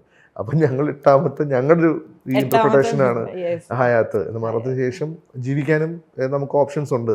കാര്യം ഖൽബ് എന്ന് പറയുന്നത് തുമ്പിയുടെയും കാൽപ്പടവും പ്രണയം മാത്രമല്ലല്ലോ. തുമ്പിയും അവളുടെ ഉമ്മയുള്ള ഖൽബിൻ്റെ ബന്ധമുണ്ട്, അവനും അവൻ്റെ ഡാഡയും തമ്മിലുള്ള ബന്ധമുണ്ട്, അവനും അവൻ്റെ കൂട്ടുകാരും തമ്മിലുള്ള ബന്ധമുണ്ട്. അങ്ങനെ ഒരുപാട് ആളുകളുടെ ഖൽബുകളുടെ ഇടഞ്ഞു പിഴഞ്ഞു കിടക്കുന്ന ഒരു ബന്ധത്തിന്റെ ഒരു കഥയാണ് Qalb. Beautiful love story about love എന്ന് വേണമെങ്കിൽ നമുക്ക് പറയാം, അബൌട്ട് റിലേഷൻഷിപ്സ്. എന്തായാലും ഇപ്പം നമ്മൾ ഈ ഒരു 7 സ്റ്റേജസ് ഓഫ് ലവിനെ പറ്റിയിട്ട് സംസാരിക്കുന്നുണ്ടായി. അതാണ് സിനിമയിലും നമുക്ക് കാണാൻ പറ്റുന്നത്. അക്കോർഡിംഗ് ടു യു ഇതിൽ ഏറ്റവും മനോഹരമായിട്ടുള്ളൊരു സ്റ്റേജ് ഏതാണ്? എനിക്ക് ഏറ്റവും ഇഷ്ടം ഇബാദത്താണ്. ഇബാദത്ത് എന്ന് പറഞ്ഞാൽ അത് നമ്മൾ ആരാധിക്കുക എന്ന് പറയുന്നത് അത് ഭയങ്കര ഒരു ബ്യൂട്ടിഫുൾ ആയിട്ടൊരു ഇമോഷനായിട്ട് തോന്നി. ഈ ഒരു ആരാധന, സിനിമയോടുള്ള ഒരു ആരാധനയായിരിക്കും ഇത്രയും വർഷവും ഇക്കനെ you know sticking on to the process ആക്കി വെച്ചത്. അതായത് ഖൽബ് തിയേറ്ററിൽ എത്തിയപ്പോഴത്തേക്കും ഇത്രയും വലിയൊരു റെസ്പോൺസ് ആയിരുന്നില്ല കിട്ടിയത്. ഞാൻ ഇതിനു മുമ്പ് സൈജ് ചേട്ടൻ ഇന്റർവ്യൂ ചെയ്തപ്പോഴായിരുന്നു തോന്നുന്നു അബൌട്ട് ഭരതനാട്യം, അതിനെപ്പറ്റി പറഞ്ഞപ്പോൾ അത് തിയേറ്ററിൽ അത്ര വലിയ വിജയമാകാഞ്ഞപ്പോൾ അദ്ദേഹത്തിന് ഭയങ്കര വിഷമമായി എന്നാണ് പറഞ്ഞത്. ലേറ്റർ ഓൺ OTT ഇറങ്ങിയപ്പോൾ ഒരുപാട് നല്ല റെസ്പോൺസും കിട്ടി. ഇക്ക എങ്ങനെയാണ് അതുമായിട്ട് കോപ്പപ്പ് ചെയ്തത്? Like as A creator obviously ഒരു വിഷമം ഉണ്ടായി കാണില്ലേ? ഉറപ്പായിട്ടും ഒരുപാട് വിഷമം ഉണ്ടായിട്ടുണ്ട്. വിഷമം എന്ന് പറയുന്നത് നമുക്ക് എന്തുവാ നമുക്ക് കൺട്രോൾ ചെയ്യാൻ പറ്റാത്തതിൻ്റെ അത്ര. കാരണം ഇതിന് മുമ്പ് എൻ്റെ 2 സിനിമകളിലും എനിക്ക് ഒരുപാട് കാര്യങ്ങളിൽ ആസ് എ ഒരു പുതിയ ഫിലിം മേക്കർ എന്ന രീതിയിലും ഒരുവിധ ബാക്ക്ഗ്രൗണ്ടും സിനിമ ഇല്ലാത്തതിൻ്റെ പേരിലും പിന്നെ പ്രൊഡക്ഷൻ സൈഡിലെ ഫിനാൻഷ്യൽ ഇഷ്യൂസിൻ്റെ പേരിലും എല്ലാം ഒരുപാട് കോംപ്രമൈസ് ചെയ്യേണ്ടി വന്നിട്ടുണ്ട്. ആസ് എ ഒരു ഫിലിം മേക്കർ എന്ന രീതിയിൽ ഞാൻ ഉദ്ദേശിച്ചു. അപ്പോൾ ഞാൻ എപ്പോഴും ആ സിനിമകൾ ഞാൻ അങ്ങനെ ആലോചിച്ചാൽ മതിയായിരുന്നു, അന്ന് അത് കേൾക്കണ്ടായിരുന്നു, എൻ്റെ തോട്ടായിരുന്നു കറക്റ്റ് എന്നിങ്ങനെ ഞാൻ ഇങ്ങനെ ആലോചിച്ചുകൊണ്ടേയിരിക്കും. അപ്പോൾ വൺസ് ഞാൻ ഈ 3ാമത്തെ ഖൽബ് ചെയ്യാമെന്ന് ഞാൻ ആലോചിച്ച ഒന്നാമത് കാര്യം എന്ന് പറഞ്ഞാൽ ഈ സിനിമ നാളെ ഹിറ്റായാൽ അത് എൻ്റെ വിജയമായിട്ട് കാണുകയും പരാജയമായാൽ ഈ പരിപാടി നിർത്തണം, ഡയറക്ഷൻ ചെയ്യേണ്ട, എനിക്ക് എൻ്റെ കഴിവല്ല, എൻ്റെ തോട്ടല്ല എന്ന് നമ്മൾ വിശ്വസിക്കുന്നു ഞാൻ വിചാരിച്ചുകൊണ്ടിരുന്നതാണ്. അതുകൊണ്ട് തന്നെ ഈ സിനിമയിൽ ഒരു കോംപ്രമൈസ്, ഒരു പുതിയ പൂങ്ങളുടെ സിനിമ പോലെ സിനിമ ഷൂട്ട് ചെയ്തിരിക്കുന്നത്. ഒരു സ്റ്റാർ സിനിമയ്ക്ക് വേണ്ട എല്ലാ സെറ്റപ്പുകളും ഈ സിനിമയുടെ പ്രൊഡക്ഷൻ ടീം എനിക്ക് തന്നിട്ടുണ്ട്. ഇപ്പം വിജയ് ഭായ് ആണെങ്കിലും വിനയ് ഭായ് ആണെങ്കിലും ഇതിൻ്റെ ആൻ സജീവ് അവരാണെങ്കിലും ഞാൻ എന്ത് ചോദിച്ചോ അതെനിക്ക് തന്നിരിക്കും. മനസ്സിലായി? എനിക്കതിൽ ഞാനും അത്ര അഡമൻ്റാണ്, എനിക്കത് വേണം. കാര്യം എനിക്ക് എന്നെ പ്രൂവ് ചെയ്യാനുള്ളൊരു കണ്ടൻറ്റാണിത്. കാരണം എനിക്ക് ഒരുപാട് വരെ വെല്ലുവിളിച്ച് ഇറക്കാൻ പോകുന്നൊരു സിനിമയാണ്. അപ്പോൾ എനിക്ക് അത്ര അപ്പം വൺസ് ഈ സിനിമ തിയേറ്ററിൽ വന്നു കഴിഞ്ഞപ്പോൾ ഇതിൻ്റെ പ്രീ സമയത്ത് ഇത് കാണുന്ന ആളുകളെല്ലാം ഭയങ്കര അഭിപ്രായം പറയുകയും അവർ പേഴ്സണൽ കിട്ടുന്ന പ്രിവ്യൂലൊക്കെ എല്ലാവരും അഭിപ്രായം പറയുകയും, പക്ഷേ വൺസ് സിനിമ തിയേറ്ററിൽ വന്നു കഴിഞ്ഞപ്പോൾ തിയേറ്ററിൽ നിന്ന് ഭയങ്കരമായിട്ടുള്ളൊരു നെഗറ്റീവ് റിവ്യൂസും ഇല്ലെങ്കിൽ തിയേറ്ററിൽ ഈ സിനിമ പ്രൈസ് ടൈമിൽ ഷോസും കിട്ടാത്ത അവസ്ഥയും മൊത്തത്തിൽ ഇത് ബ്രേക്കായി പോയി. അപ്പോൾ ഞാൻ എൻ്റെ ഇപ്പം ഒരു മീഡിയ ബാക്ക്ഗ്രൗണ്ട് ഉള്ളതുകൊണ്ട് തന്നെ ഞാൻ സിനിമ പ്രാന്തം പോലത്തെ ഒരു പേജ് കൊണ്ടൊക്കെ മാക്സിമം ട്രൈ ചെയ്ത് നോക്കി. പക്ഷേ അതിന് അധികം ആയുസ് ഉണ്ടായിരുന്നില്ല. കാരണം അതിനപ്പുറമായിരുന്നു അതിന് എത്തുന്ന ശതം. അപ്പം അവിടെ ശരിക്കും ഞാൻ ആലോചിച്ചു ഈ പരിപാടി ഇത് ഇത്രയും കാശ് മുടക്കിയിട്ട് അവരെ കൊണ്ട് ഇത്രയും കാശ് മുടപ്പിച്ചിട്ട് നമുക്ക് കഴിഞ്ഞ വർഷത്തെ ഏറ്റവും വലിയ ഫ്ലോപ്പ് എന്ന് പറഞ്ഞാൽ കൽബിനെ പറയാം, മനസ്സിലായില്ലേ, ഫിനാൻഷ്യലി നോക്കുവാണെങ്കിൽ. അപ്പം ഞാൻ നേരെ ദൈവമേ ഇനി ഈ പരിപാടി, കാരണം എനിക്ക് അവിടെ എനിക്ക് ഏറ്റവും പ്ലസ് ആയിട്ട് തോന്നിയെന്ന് പറഞ്ഞാൽ അതിൻ്റെ ഒരു കോ പ്രൊഡ്യൂസർ ആയിട്ടുള്ള ഈ സജീവ് എന്നുള്ള അവരെന്നെ വിളിച്ചിട്ട് പറഞ്ഞതെന്ന് പറഞ്ഞാൽ, അത് രഞ്ജിത്ത് എന്നെ വിളിച്ച് പറഞ്ഞത്, Sajith you made A beautiful product, ഇന്നല്ലെങ്കിൽ നാളെ ആ സിനിമ ചർച്ച ചെയ്യപ്പെടും, നമ്മൾ ഇനിയും സിനിമകൾ ചെയ്യണം, ഒരിക്കലും ഡൗൺ ആകരുത്. അപ്പം ഞാനൊരു പോസ്റ്റൊക്കെ ഇട്ടിരുന്നു. സോ എന്താ പറഞ്ഞാൽ നമ്മൾ അവരുടെ മുമ്പിൽ തോറ്റ പോലെ ആവും, ആ പോസ്റ്റൊക്കെ സാധ്യത ഡിലീറ്റ് ചെയ്യണം, കാരണം നിങ്ങൾ തോറ്റ കൊടുത്ത പോലെ ആയിപ്പോവും, എന്തിനാണ് അങ്ങനെ ചെയ്യുന്നത്, നിങ്ങൾ കൂടുതൽ നെക്സ്റ്റ് എന്ത് ചെയ്യാമെന്ന് ഫോക്കസ് ചെയ്യും. അപ്പം അവരങ്ങനെ പറയുമ്പോൾ എനിക്കറിയാം അത്രയും എമൗണ്ട് കയ്യിൽ നിന്ന് പോയി കഴിയുമ്പോൾ ഒരാളുടെ മാനസികാവസ്ഥ എന്താ. അപ്പം ഇതൊന്നും അത്രത്തോളം എഫേർട്ടാണല്ലോ ഇവർ കാശ് ഉണ്ടാക്കുന്നത്. എന്തായാലും അതിന് അവർക്ക് കൊടുക്കാൻ പറ്റിയ ഏറ്റവും വലിയ റിസൾട്ടാണ് വിജയ് ഭായിക്കാണെങ്കിലും ആൻസജിനാണെങ്കിലും ഈ OTT കിട്ടുന്ന റെസ്പോൺസ്. നിങ്ങൾക്കറിയില്ല, എനിക്ക് എൻ്റെ മൊബൈൽ വൈബ്രേറ്റ് ചെയ്തുകൊണ്ടിരിക്കുന്ന ആളുകളുടെ മെൻഷൻ കാരണം, മനസ്സിലായില്ലേ, ഇൻസ്റ്റഗ്രാമിലും ഫേസ്ബുക്കിലും ഒക്കെ. ആ ഒരു ചെയ്തു വെച്ചിരിക്കുന്ന ആർട്ട് ഫോം നമ്മൾ നമ്മുടെ ഒരു ഫുൾ ഹാർട്ട് ഇട്ട് ചെയ്തതാണെങ്കിൽ എന്നാണെങ്കിലും അതിനുള്ളൊരു റിസൾട്ട് വരും എന്നുള്ളതിനാണ്. ഇനി കാസ്റ്റിംഗിലേക്ക് വരികയാണെങ്കിൽ സോ ബ്യൂട്ടിഫുള്ളും, അതായത് ഇപ്പം കാൽപ്പോ ആയാലും തുമ്പി ആയാലും, എനിക്ക് രഞ്ജിത്ത് നേഹ അല്ലാണ്ട് വേറെ ആരെയും നമുക്ക് ആ ഒരു ഇതിനകത്തേക്ക് ഇമാജിൻ ചെയ്യാൻ പറ്റുന്നില്ല. നേഹനെ നമ്മൾക്കിപ്പോൾ ഈ ഒരു സിനിമയിലൂടെയാണ് ഒരു പുതുമുഖ നായികയെ നമുക്ക് കിട്ടിയിട്ടുള്ളത് തുമ്പിയായിട്ട്. തുമ്പിയുടെ ഇത് കണ്ടു കഴിഞ്ഞപ്പോൾ പലരും പറഞ്ഞു എവിടേക്കോ നമുക്ക് തട്ടത്തിൻ മറയത്തിൽ ഐഷയുണ്ട്, അത്രയും ബ്യൂട്ടിഫുൾ ആയിട്ടാണ് സിനിമയിൽ ലൈക് ഡയറക്ടർ പ്ലേസ് ചെയ്തിട്ടുള്ളതെന്ന്. സോ ഇക്കൊക്കെ മനസ്സിൽ ഏതെങ്കിലും ഒരു മൂവി ഉണ്ടായിരുന്നു or it should be like this എന്നുള്ള രീതിയിൽ? ഞങ്ങൾ ഏറ്റവും കൂടുതൽ സ്ട്രഗിൾ ചെയ്യുന്നത് തുമ്പി എന്ന ക്യാരക്ടറിനെ ഫൈൻഡ് ചെയ്യാൻ വേണ്ടിയാണ്. അപ്പോൾ തുമ്പിയെ നേഹയെ ഞാൻ കാണുമ്പോൾ ആദ്യം ഞാൻ നേഹയുടെ ഒരു പാട്ടായിരുന്നു, എനിക്ക് നേഹയുടെ വോയിസ് ഭയങ്കരമായിട്ട് ഇഷ്ടപ്പെട്ടു. കാരണം ഭയങ്കര രസമുള്ള പതിഞ്ഞ ഭയങ്കര രസമുള്ള വോയിസ് ആണ്, ഹസ്കിയാണ്. അപ്പം ഞാൻ നേഹയെ ഒന്ന് കാണണമെന്ന് പറഞ്ഞു. അങ്ങനെ നേഹയുടെ ഒരു ഫാമിലി, നേഹ ബാംഗ്ലൂർ ഉണ്ടായിരുന്നു തോന്നുന്നു, അവിടുന്ന് ഇവിടുത്തെ ഒരു ഫാമിലി ഫ്രണ്ടുമായിട്ട് എൻ്റെ ഓഫീസിൽ വന്നു. അപ്പം ഞാൻ വിളിച്ചെടുത്ത് നേഹയുടെ സംസാരിച്ചപ്പോൾ ഭയങ്കര രസമായിട്ട് ജീവിത കാഴ്ചകളുള്ള, അതായത് എന്താ പറയുക, നേഹയുടെ ഫാദർ കളക്ടറാണ്, പുള്ളി ഭയങ്കര ഫേമസ് ആയിട്ടുള്ള ഭയങ്കര ഒരു പൊസിഷൻ ഹാൻഡിൽ ചെയ്യുന്ന ഇന്ത്യയിൽ, അതെ ഭയങ്കര പൊസിഷൻ ഹാൻഡിൽ ചെയ്യുന്ന ആളാണ്. അപ്പം ഇവർ ലോകത്ത് ഇന്ത്യയിൽ മൊത്തം സഞ്ചരിച്ചു, കാരണം പുള്ളിയുടെ ജോബ് ബേസ് എപ്പോഴും പല പല സ്ഥലങ്ങളിൽ താമസിച്ചിട്ടുണ്ട്. അപ്പം അതിൻ്റെ ഒരു കുറേ സ്ഥലങ്ങൾ കണ്ടതിൻ്റെ, ഒരുപാട് ആളുകളുമായിട്ട് സംസാരിച്ചതിൻ്റെ, അപ്പം ഭയങ്കര സപ്പോർട്ടീവായിട്ടാണ് ഇത്. ഭയങ്കര എന്താ പറഞ്ഞാൽ ഭയങ്കര ഈ ക്യാരക്ടറിനെ കറക്റ്റായിട്ട് തോന്നി. അപ്പം ഞാൻ ഈ കഥ പറയുമ്പോൾ സാധിക്കാൻ എനിക്ക് ഭയങ്കരമായിട്ട് ഇഷ്ടപ്പെട്ടു. അപ്പം എനിക്ക് എൻ്റെ ഫാദറിനോടൊന്ന് ചോദിക്കണം, ഫാദറാണിത് മൊത്തം.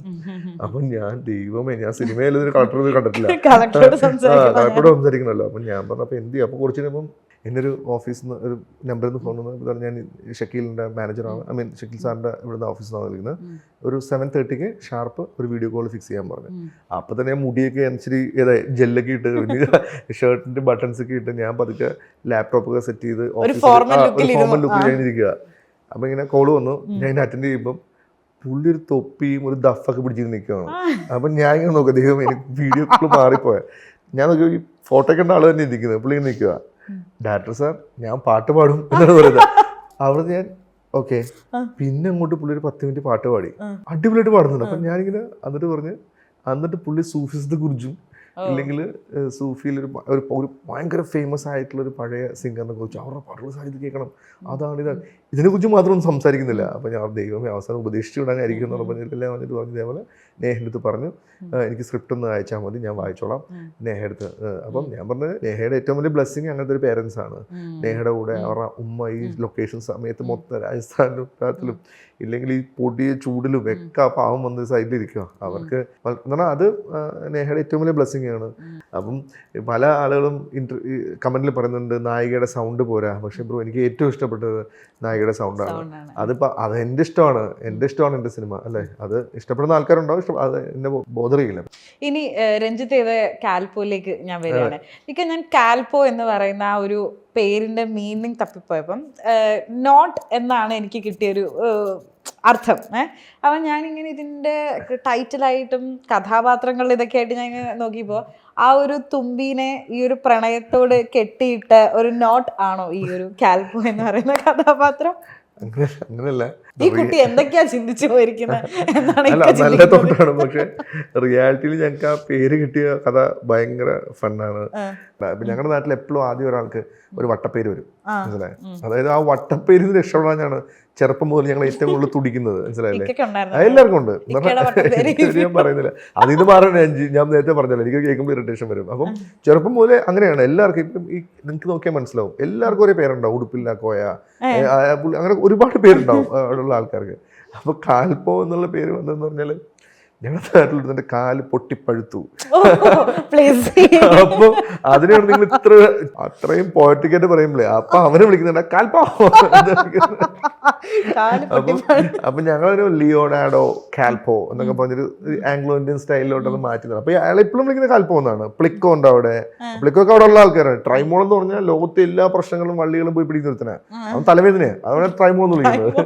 അപ്പം തലവേദനയ്ക്കുള്ള ഗുളികയാണ്. അപ്പൊ അങ്ങനെ ഒരുപാട് വട്ടപ്പേരുകളാണ് സിനിമ നിൽക്കുന്നത്. അപ്പം അങ്ങനെ ഒരുപാട് രസമുള്ള പേരുകൾ അവിടെ ഉണ്ട്. അപ്പൊ ഇത് ആദ്യമായിട്ട് കേൾക്കുന്നത് ഇപ്പൊ ചാവ, ചതിയനും വഞ്ചകനും നമുക്ക് വിശ്വസിക്കാൻ പറ്റുന്നത് എപ്പോഴും ഒരു ഗ്രൂപ്പിലുണ്ടാവും. അപ്പൊ ഇവർക്കെല്ലാം അങ്ങനത്തെ കുറെ സീക്വൻസുകൾ ഉണ്ടായിരുന്നു സിനിമയിൽ. പക്ഷേ സിനിമയുടെ ലെങ്ത് 2.5 മണിക്കൂറിന് മേൽ വന്നു കഴിഞ്ഞാൽ തിയേറ്ററുകൾ, മൾട്ടിപ്ലക്സുകളിൽ ഷോസ് കൗണ്ടുകൾ കുറയും എന്നൊക്കെ പറഞ്ഞതുകൊണ്ട് മാത്രം നമ്മൾ ട്രിം ചെയ്യാൻ വേറൊന്നുമില്ല. ഈ എപ്പിസോഡ് ഇവരുടെ ഈ ഫ്രണ്ട്സിന്റെ എപ്പിസോഡ് വരുമ്പോൾ ട്രിം ചെയ്യാൻ വന്നിരിക്കുന്നത്. അതിപ്പം ഈ പിന്നെ ഡിലീറ്റഡ് സീൻസ് ആയിട്ട് നമ്മൾ പതുക്കെ റിലീസ് ചെയ്ത് പോകുന്നുണ്ട്. ഇപ്പം ഞാൻ ഈ സിനിമ കണ്ടുകൊണ്ടിരുന്നപ്പോൾ ഞാൻ ആലോചിച്ചൊരു കാര്യമാണ്, ഇക്ക എന്തുകൊണ്ടാ സിനിമയിൽ ഒരു പാട്ട് പാടിയില്ല എന്നുള്ളത്. ഞാനത്ര നല്ല പാട്ടുകാരനൊന്നും അല്ല. ഇതിനകത്ത് ഫസ്റ്റ് ഒരു ഇവരുടെ ഇൻട്രോ സോങ് ഉണ്ട്, അതിനകത്ത് സുഹൈലും ഞാനോടെയാണ് പാടിയിരിക്കുന്നത്. അത് പ്രകാശ് എന്റെ വോയിസ് എടുത്ത് മാറ്റിയെന്ന് തോന്നുന്നു.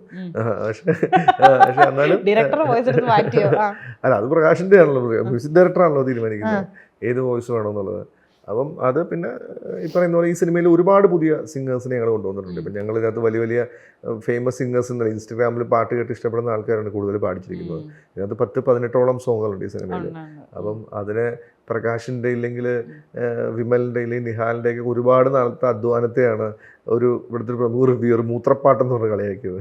അപ്പം അവരോടൊക്കെ പറയാനുള്ളത്, നിങ്ങളൊക്കെ ഉപയോഗിക്കുന്ന ഭാഷയിൽ കുറച്ച് മാന്യതയൊക്കെ വരുത്തണം. കുറച്ചുകൂടി നിങ്ങൾക്ക് സിനിമയൊക്കെ എന്ത് ചെയ്യാം, നിങ്ങളും കാശ് കൊടുത്ത് കാണുന്നതാണ്, എല്ലാം നിങ്ങൾക്ക് വിമർശിക്കാം. വിമർശനത്തിലൂടെയാണ് സിനിമകളും കലകളും എല്ലാം ഉണ്ടായിട്ടുള്ളത്. അപ്പോൾ അത് പറയുന്ന ഭാഷ ഇല്ലെങ്കിൽ അത് ഭയങ്കര ബോറാണ്. അത് കേവലം കുറച്ച് യൂട്യൂബ് വ്യൂവിന് വേണ്ടി ഇല്ലെങ്കിൽ കുറച്ച് പിച്ചക്കാശിന് വേണ്ടിയാണെങ്കിൽ അത് ഇതെങ്ങനെയല്ല പറയേണ്ടത്, മനസ്സിലായേ? അത് പറഞ്ഞു, പക്ഷെ പറയുന്നത് ഭയങ്കര മോശമാണ്. ഞാൻ നേരത്തെ ഒരു ഇൻ്റർവ്യൂവിൽ പറഞ്ഞാണ്, വേറെ ഒന്നുമില്ല, എനിക്കറിയാവുന്ന വളരെ ഫേമസ് ആയ ഡയറക്ടറിൻ്റെ മോളൊക്കെ സ്കൂളിൽ പോകാൻ വിഷമിക്കുക, കാരണം ഇവർ വിളിക്കുന്ന വട്ടപ്പേരുകൾ കാരണം, മനസ്സിലായി? ഇതുണ്ടാക്കുന്ന ഒരു മെൻ്റൽ ട്രോമ വേറെ കുട്ടികൾ പറയുന്നുണ്ടായിരിക്കാം, മനസ്സിലായി? ഭയങ്കരമാണ്. സമൂഹത്തിന് ഇവരൊക്കെ വിപത്തുകളാണ് എനിക്ക് തോന്നുന്നത്. അതുകൊണ്ട് ഇവരെ നിങ്ങൾ റിവ്യൂ ചെയ്യുമ്പോഴൊക്കെ ഒരു മാന്യമായ ഭാഷയിലും മാന്യമായി ചെയ്യുക, സന്തോഷമേ ഉള്ളൂ. നിങ്ങൾ പറയുന്ന പല കാര്യങ്ങളും ചിലപ്പോൾ അടുത്ത സിനിമയിൽ നമുക്ക് വലിയ വലിയ വലിയ ഗുണങ്ങളുണ്ടാക്കും. പക്ഷേ ഈ ഇങ്ങനെ ഞാൻ പറഞ്ഞില്ല, ഈ ഫാൻസി ഡ്രസ്സും കളിച്ച് വിവരക്കേടുകളൊക്കെ പറയുന്നത് ഭയങ്കര മോശമാണ്. ഇപ്പം ഇക്ക ഇത്രയും പറഞ്ഞത് വെച്ചിട്ടും നേരത്തെ ഇക്ക പറഞ്ഞ ഒരു ഇത് വെച്ചിട്ടും എനിക്ക് തോന്നുകയാണ്, ഇക്ക പറഞ്ഞു സിനിമ തിയേറ്ററിൽ അത്ര ഹിറ്റ് ആവാത്തതിനുള്ള റീസൺ ഈ ഇത്രയും വരുന്ന ഒരു ഫ്ലഡഡ് നെഗറ്റീവ് റിവ്യൂസ് ആയിരുന്നു ഇത്രയും നല്ലൊരു സിനിമ തിയേറ്ററിൽ ഹിറ്റ് ആവാൻ? ഒരിക്കലുമല്ല.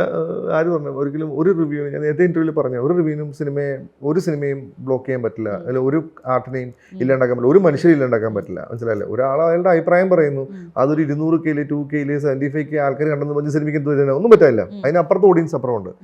കൽബിന് സംഭവിച്ചത് എൻ്റെ പോയിന്റ് ഓഫ് വ്യൂ, എൻ്റെ ഒരു അനലൈസേഷൻ എന്ന് പറഞ്ഞാൽ, ഇപ്പോൾ കൽബ് എന്ന സിനിമ ഞങ്ങൾ പ്ലാൻ ചെയ്യുന്ന സമയത്ത് വിജയ് ഭായ് തോന്നുന്ന സാധ്യത നമുക്ക് ജനുവരി 12 പടം റിലീസ് ചെയ്യാം. ഓക്കെ, 12 അന്ന് നമുക്ക് ഓപ്പോസിറ്റുള്ള സിനിമ എന്ന് പറയുന്നത് ഹോസ്റ്റലർ എന്ന സിനിമയാണ്. അപ്പോൾ 2 സിനിമ സ്കോപ്പ് ഉണ്ട്, ആൾക്കാർ തിയേറ്ററിൽ വരും. അപ്പം കൽബിനും അത് ഗുണം ചെയ്യും. കൽബിൽ പുതുമുഖങ്ങളായിട്ടുള്ള ഒരു സിനിമയ്ക്ക് അത് ഗുണം ചെയ്യും, കാരണം അത് മമ്മൂക്കയും ജയറാമേട്ടനും മിഥുൻ നായരുടെ സിനിമയാണ്. അപ്പം എന്തായാലും ആൾക്കാർ വരും. അപ്പോൾ ഞങ്ങളിങ്ങനെ പ്ലാൻ ചെയ്തു. റിലീസ് അടുപ്പിച്ചാണ് ഞങ്ങൾ അറിയുന്നത്. അന്ന് ക്യാപ്റ്റൻ മില്ലർ ഉണ്ട്, ധനുഷിന്റെ, ശിവകാർത്തികന്റെ സിനിമയുണ്ട്, ഹനുമാനുണ്ട്, പിന്നെ ഹാപ്പി ക്രിസ്മസ് എന്ന വിജയ് സിദ്ധു സിനിമയുണ്ട്, 2 ഇംഗ്ലീഷ് പടമുണ്ട്. അതായത് 100 രൂപ മുടക്കുന്ന ഒരു സാധാരണ ഓഡിയൻസിന് 8ാമത്തെയോ 9ാമത്തെയോ ഓപ്ഷനാണ് കൽബ്, അല്ലേ? ഈ കൽബിന് രാവിലെ 10 മണിക്കാണ് തിയേറ്ററിൽ ഷോ വരുന്നത്. 10 മണിക്ക് നിങ്ങൾ കൽബ് കാണാൻ പോകും. ഈ വിജയ് പടവും മമ്മൂട്ടി പടവും ഒന്നും അല്ലല്ലോ, ലാലേട്ടൻ പടം അല്ലല്ലോ ഈ സിനിമ, നമുക്ക് പടമല്ല, ഏതാ ഫസ്റ്റ് ഡേ പോയി കാണാൻ വേണ്ടി. അപ്പം അത് ഒരു അഭിപ്രായങ്ങൾ അറിയണം. അപ്പോൾ ഫസ്റ്റ് ഷോ സെക്കൻഡ് ഷോ കഴിഞ്ഞാൽ സെക്കൻഡ് ഷോ ഫസ്റ്റ് ഷോയ്ക്ക് ഇവിടെ മിനിമം 10ഉം 12ഉം വരെ ചെന്ന് കഴിഞ്ഞാൽ ടിക്കറ്റ് കൊടുക്കില്ല, മനസ്സിലായി? അവർ പറയുന്നത് ടിക്കറ്റ് ആ സമയത്ത് അവർക്ക് ആ ഷോ കട്ടായി കഴിഞ്ഞാൽ നേരെ ഈ പറയുന്ന തമിഴോ തെലുങ്കോ ഏതെങ്കിലും പടം ഇടാം, അതിന് ആൾക്കാർ ഫില്ലാവുന്നുണ്ട്, ശരിയാണ്.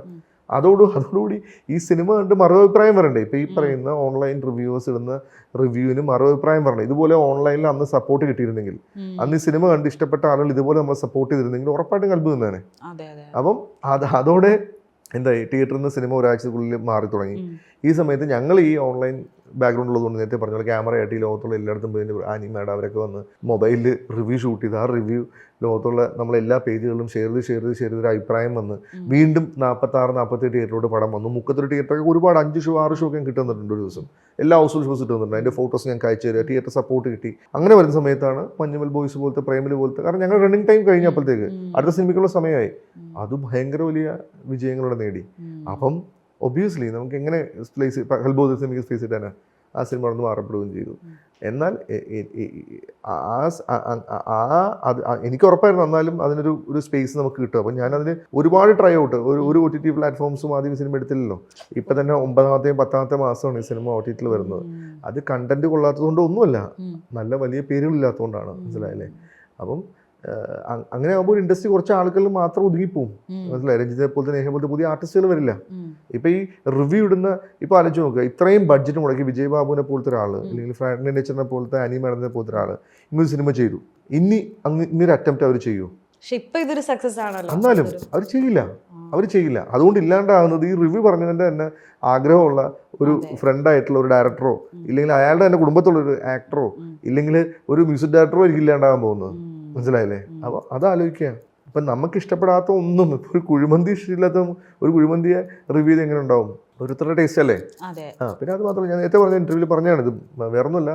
ഇപ്പം ഒരു ഹോട്ടലിൽ നമ്മൾ പോയി ഫുഡ് കഴിച്ചിട്ട് പുറത്തിറങ്ങിയിട്ട് നമ്മൾ ആ ബിരിയാണി കൊള്ളില്ല എന്ന് പറഞ്ഞാൽ അയാളെ 3 ചീത്തയും വിളിച്ചു കഴിഞ്ഞാൽ നമുക്ക് 1000 രൂപ കിട്ടുമെങ്കിൽ ഇവിടെയുള്ള ഹോട്ടലുകളുടെയൊക്കെ അവസ്ഥ എന്തായിരിക്കും?